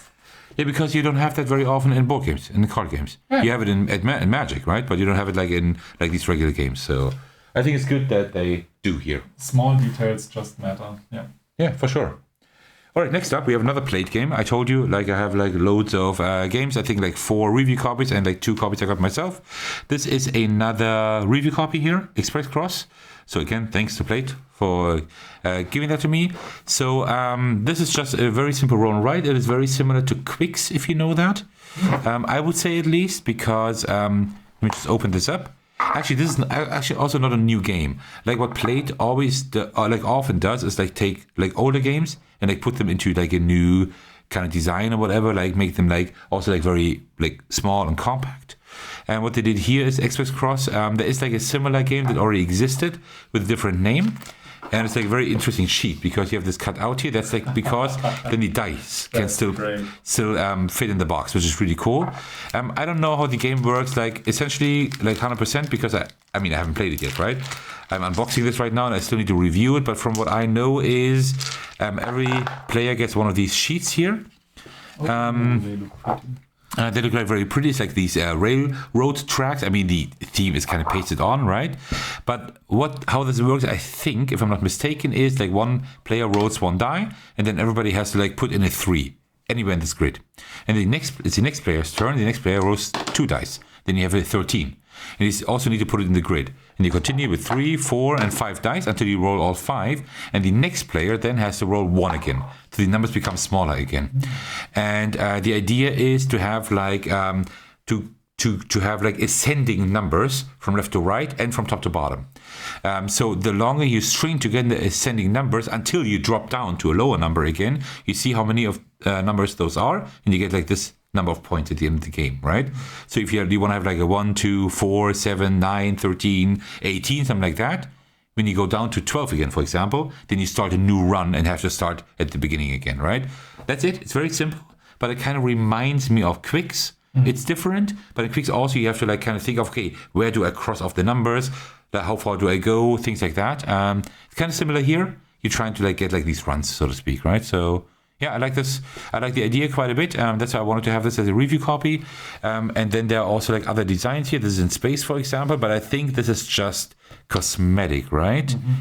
Yeah, the points are the same. It's just cosmetic. They're like different ones. We have like this one here, which I like a lot. This is hand-drawn doodle kind of city. Then we have the space one here and this one here. Oh no, there's another one here, I think. Oh no, that's the one. Just 3, yeah. So yeah, that's pretty much it. I think this is like quite the funny idea, actually. Oh no. It's very simple. Okay, Knippser's already like really fearing. Dangerous game. I love Quicks. It's really good. Quicks is amazing, yeah. Really good game to get in with your location, and then this game looks really good. So, oh no. Yeah. Oh no. Another Sir Thekos public service announcement. I have a video for Quicks, my like a solo mode on the channel, so you better check that out. So I will bring you like a review of this game quite soon, and maybe I will just play a solo game just to show you how this works. But I think this is like a very neat design. It's a very small box, just like Quicks, right? Easy to play. You can play this with up to 99 players. So if you have like 98 friends over for game night and you're looking for a game to play, I don't know if this has 99 sheets. I hope so. Yeah, but it's like very quick roll and write. It looks very cool. If it's good, I don't know yet, but I will tell you in my review that is coming up sometime. So Thekos said a lot, this is my favorite game. This is the best game I saw. This is my highlight. And actually, this one takes the cake for me. This is my highlight at Spiel this year, and it was Map Masters. We had a demo there, and it was also a really sympathetic tester, demo, let's say, who helped us understand the rules. And yeah, if you were at Spiel and you got the game, you would get those promos like extra scenarios for the cooperative game, because this game is cooperative and competitive. And solo? And solo, yes, important for Thekos. And you got those cards which are needed in the game. And Thekos just said that I got a limited autograph, so with all the designers, nice. And designer and Ian, Ian, those designer, are the designers, and even I got one of the 1,200 copies there. That's pretty neat. I didn't know that. Really cool detail. And yeah, the cards needed for cooperative. I'm not explaining for what they are, but they are placed in the middle and you build your map around it. So let's see what's in the box. We have like the rulebook for cooperative game, so you can see it here, cooperative mode. It's in German because, yeah, obvious reasons for me. And it's up to 1 to 5 persons. The cooperative mode is the solo mode. This is really well made, actually. Feels good. And yeah, it shows everything easily with numbers and letters. So yeah, it looks pretty good here so far. And also we played the competitive mode, the versus mode, let's say. And we were both actually pretty surprised how good the game is. So you have like a shop in the middle where you can buy tiles, and with the tiles you build your map, which is pretty great because you then draw with a pen your way through the dungeon you build, or it's a dungeon, I would say. And you do something with the symbols, like a sword can kill a monster and so on. So it's really neat. You can do a lot of stuff, collecting coins. And for me, I love it when you can reuse such drawing and you can just remove it with a sponge, etc. So it's really cool. So yeah, let's see. There's a mission book for the cooperative mode, of course. The symbols. We didn't even get to see those in the demo. These are for the scenarios or something. Yes. Look at the duck there. Really cool. I mean, those are like the shop tiles. Oh, I just stand one out. So yeah, those are the coins, the starting player thing, little stickers, I think. For the meeples here, maybe. Nice! You can put them on the meeples. We also had meeples, but without. Great. Those are the player boards. You can see a wizard. Are they double layered? No. They don't matter. It's just cosmetical, but they are looking cool. And what do we have here? All the cards, like the shop, and I guess the tiles. As you can see, the tiles look like this, where you can go through and collect things. So yeah, pretty cool. And little sponges, which are really cool. You can play it up to 4, I think, right? 5. 5? Yeah. Okay. It doesn't say here. It's set here 2 to 5. 2 to 5 players. Okay, yeah. And yeah, it has a solo mode, which makes it dangerous for the attackers. Yeah, I was also thinking of getting this game, but then I didn't because my budget was already like way overblown. But yeah.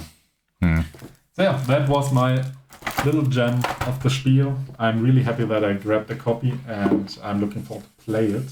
Actually, we just played the demo, and it was just 3 rounds or 2, so not the full game, but it looked really promising, and it has some really deep technical decisions you can make there. So really, really cool. Yeah, actually, this game is quite a bit more thinky than you may think at the beginning. So yeah, very cool. Yeah. All right, we're nearing the end of the video, and that's okay after almost 2 hours. Next up is Penguin Party. This is also another plate game, so that's going to be the last one. But that one I also purchased myself at Spiel. This is also an older design, also by Knippser again. And I think this is like quite a few years old at least. And essentially, this is all in Korean again. And you're just building up together. You're like building up a pyramid of like these penguins. But it's a competitive game, as far as I know. So I don't know too much about it, but I mean, look at these penguins, right? And also, I've heard that this is like actually a pretty good game, a pretty good like tableau building game. So we have words in Korean, and also in English. Wonders do happen. We have an English rulebook here. That is amazing. So it's like I think you like. Let me just get out the cards. So that's cool. You put the cards here and the tokens there. Okay. So you have like these cards here, and as far as I know, you can. You have like different cards here. They actually feel good. They have like linen finish.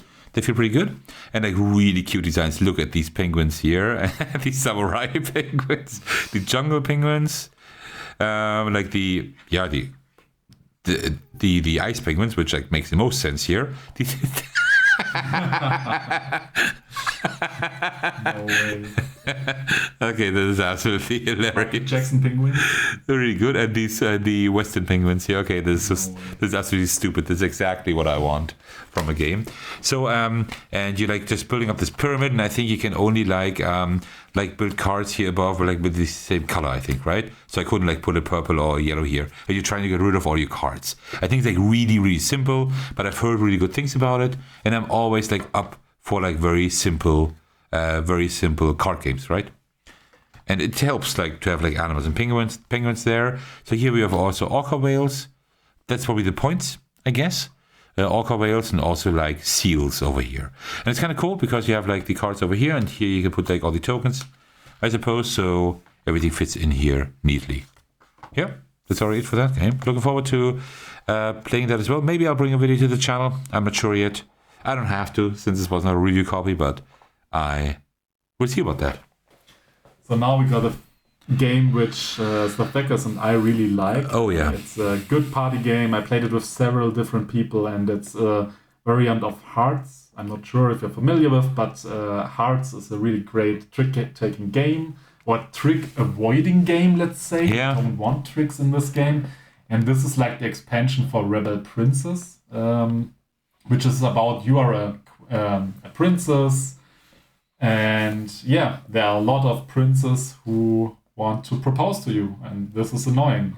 So you want to try to avoid the proposals, and the princesses are doing a party, and the princes are not invited, which then is the goal of the game. They are trying to get to the party and propose to a princess. So yeah, you're trying to avoid proposes. So it's a really big box, and I was just speechless for a second because it's just a few cards and a huge box now. But that's a typical German thing. That's like a typical thing in Germany, that boxes just need to be like really big, right? Yeah, true. But at least you get a new scoring book board, let's say, which is for up to 6 players. That's pretty good. And you have like a little explanation for the princesses, because princesses give you some kind of powers you can use. And the special part of this game is like the princesses have power, and you have different rules for every round. So what the expansion does is adding new princesses with new abilities and some new round rules, let's say. And that's pretty cool, because yeah, you already have some. But as Sotheka said, the more you play, the more you know them all, and it's nice to have some fresh new stuff there. Yeah, for sure, yeah. Yeah, really looking forward to testing that. So this is my copy now, but we both got the game, the expansion, of course, since we both love the game. And also, this is based on Hearts, which you can play with regular playing cards. This year, also Zombie Princess was released, as far as I know, which is based on the trick-taking game Spades, which you can also play with regular playing cards. We didn't get that because only the English version was released, but it makes sense because it is like quite text-heavy. It makes sense like to have it in like the language that all our friends like are the most familiar with. That's why we didn't get Zombie Princess yet. But you better believe me, if it releases next year at Spiel in German, I'll be the first in line to get it. So Me too. Right behind him with the camera. Yeah, exactly. Yeah, okay, cool. All right, and then last but not least, we have shown you like all the games that we got and expansions and things like that. I also got a few signatures because, as you may know, I own all the Oniverse games by Shady Torby. I absolutely love them. I think there's still 3 games I still need to bring to the channel. Everything else I have shown already. And there were 2 games missing which haven't been signed yet, because now I have a complete signed Oniverse collection. So I'm a huge fan. And so you see here like a really cool signature by Shady that he gave to me this year. And then we also have the same for Arion, because I was still missing that as well. You see it here. Very, very cool. For me, this is like very special. Like if I like a game like a lot, I really like to have like the signature in there, because I'm never gonna get rid of these games. And then last but not least, I got another signature for Khlor, a very good game. I have brought a preview to the channel. I don't know, maybe I'll be able to record a 2-player game at some point, because I really, really like this game a lot. So I also got a signature of the designer here. There you go. Really, really cool. We have like that demon that you catch in a bottle, right? Just like you do in the game. That's like the kind of the theme of the game, catching these demons in the bottle before they can get to the dragon's egg, which you're trying to protect. And also we have like a really nice signature here, like 2 Circus, enjoy the ride. And then the name. So really, really cool. Yeah, just wanted to show that to you.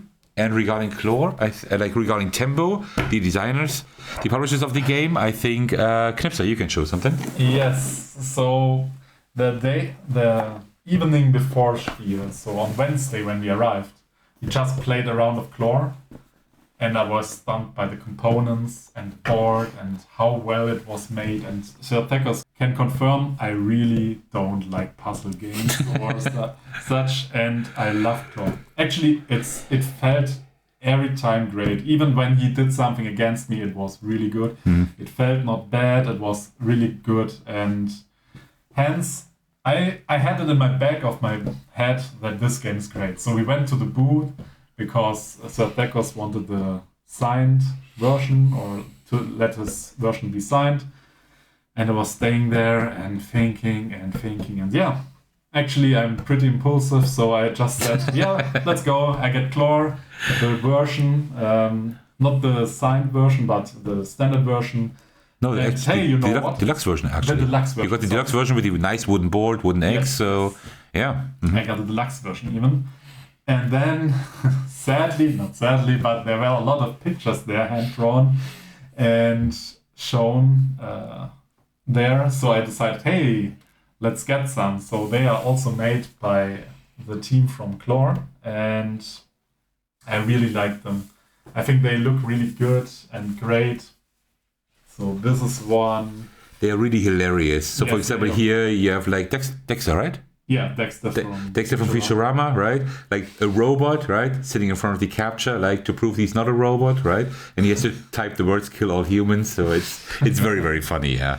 And I'm also a One Piece fan and a Kirby fan, so it was like a no-brainer for me to get the Kirby, which is absorbing a power fruit from One Piece. And the other one is like an homage, I would say, or at least a fun version with Alice in Wonderland and the clock picture from Dali. Dali, right? Yeah. Yes, and I think it looks really sweet. And also like the screen, also a very well-known picture. Yeah. With a new version with the cookie monster and the, how's it called? The gingerbread man. The gingerbread man. Mm. Yeah, I think it's also, I was just thinking of Shrek. And he had a name Peppy or something, but yeah. I don't know that. But he looks like that, so I just remind me of that. So yeah, I had to get those pictures as well. So thank you to the Packers for bringing me to Khlor and to the Tempo booth for getting a lot of more stuff than I thought of. These two I actually own as well, just like in the smaller version. But they're like amazing. They're really, really cool. Yeah. All right, let me just look around. I think, have you missed anything? I don't think so, right? No, I think. Okay, I think we showed off everything. I don't know if I should be sorry or if you should be happy about this video being that long. I think that's the longest unboxing ever on my channel. I think the others also are like always like 60 to 90 minutes. Now we're at like about 2 hours after editing this down. I think we've recorded longer than 2 hours for sure. But yeah, thank you so much for watching this video and sticking to the very end. I hope you enjoyed this video. Also, thank you for having me here. I hope my English was sufficient enough and I could add some value to the video. Yeah. Enjoy the time with the Packers. For sure. And if any of you did not understand the word that he said, well, get in the comments and let us know. Oh man, there will be a lot of comments. No, I don't think so. No. Everything's good. Don't worry about it. All right. Well, thank you so much for watching. I really appreciate that. As usual, I want to thank all of you for your support. Especially I want to give a shout out to my channel's patrons. The biggest thanks go to Thaknor for supporting me at the highest tier. I really, truly appreciate that. You can also support me by watching, liking, commenting my videos, subscribing to my channel, supporting me on Patreon, and joining my Discord server to hang out with me and my amazing community. Alright, thank you so much for watching. I will see you in the very next video or my Discord server. Take care, everyone. Stay safe and cheers. Yep. Bye.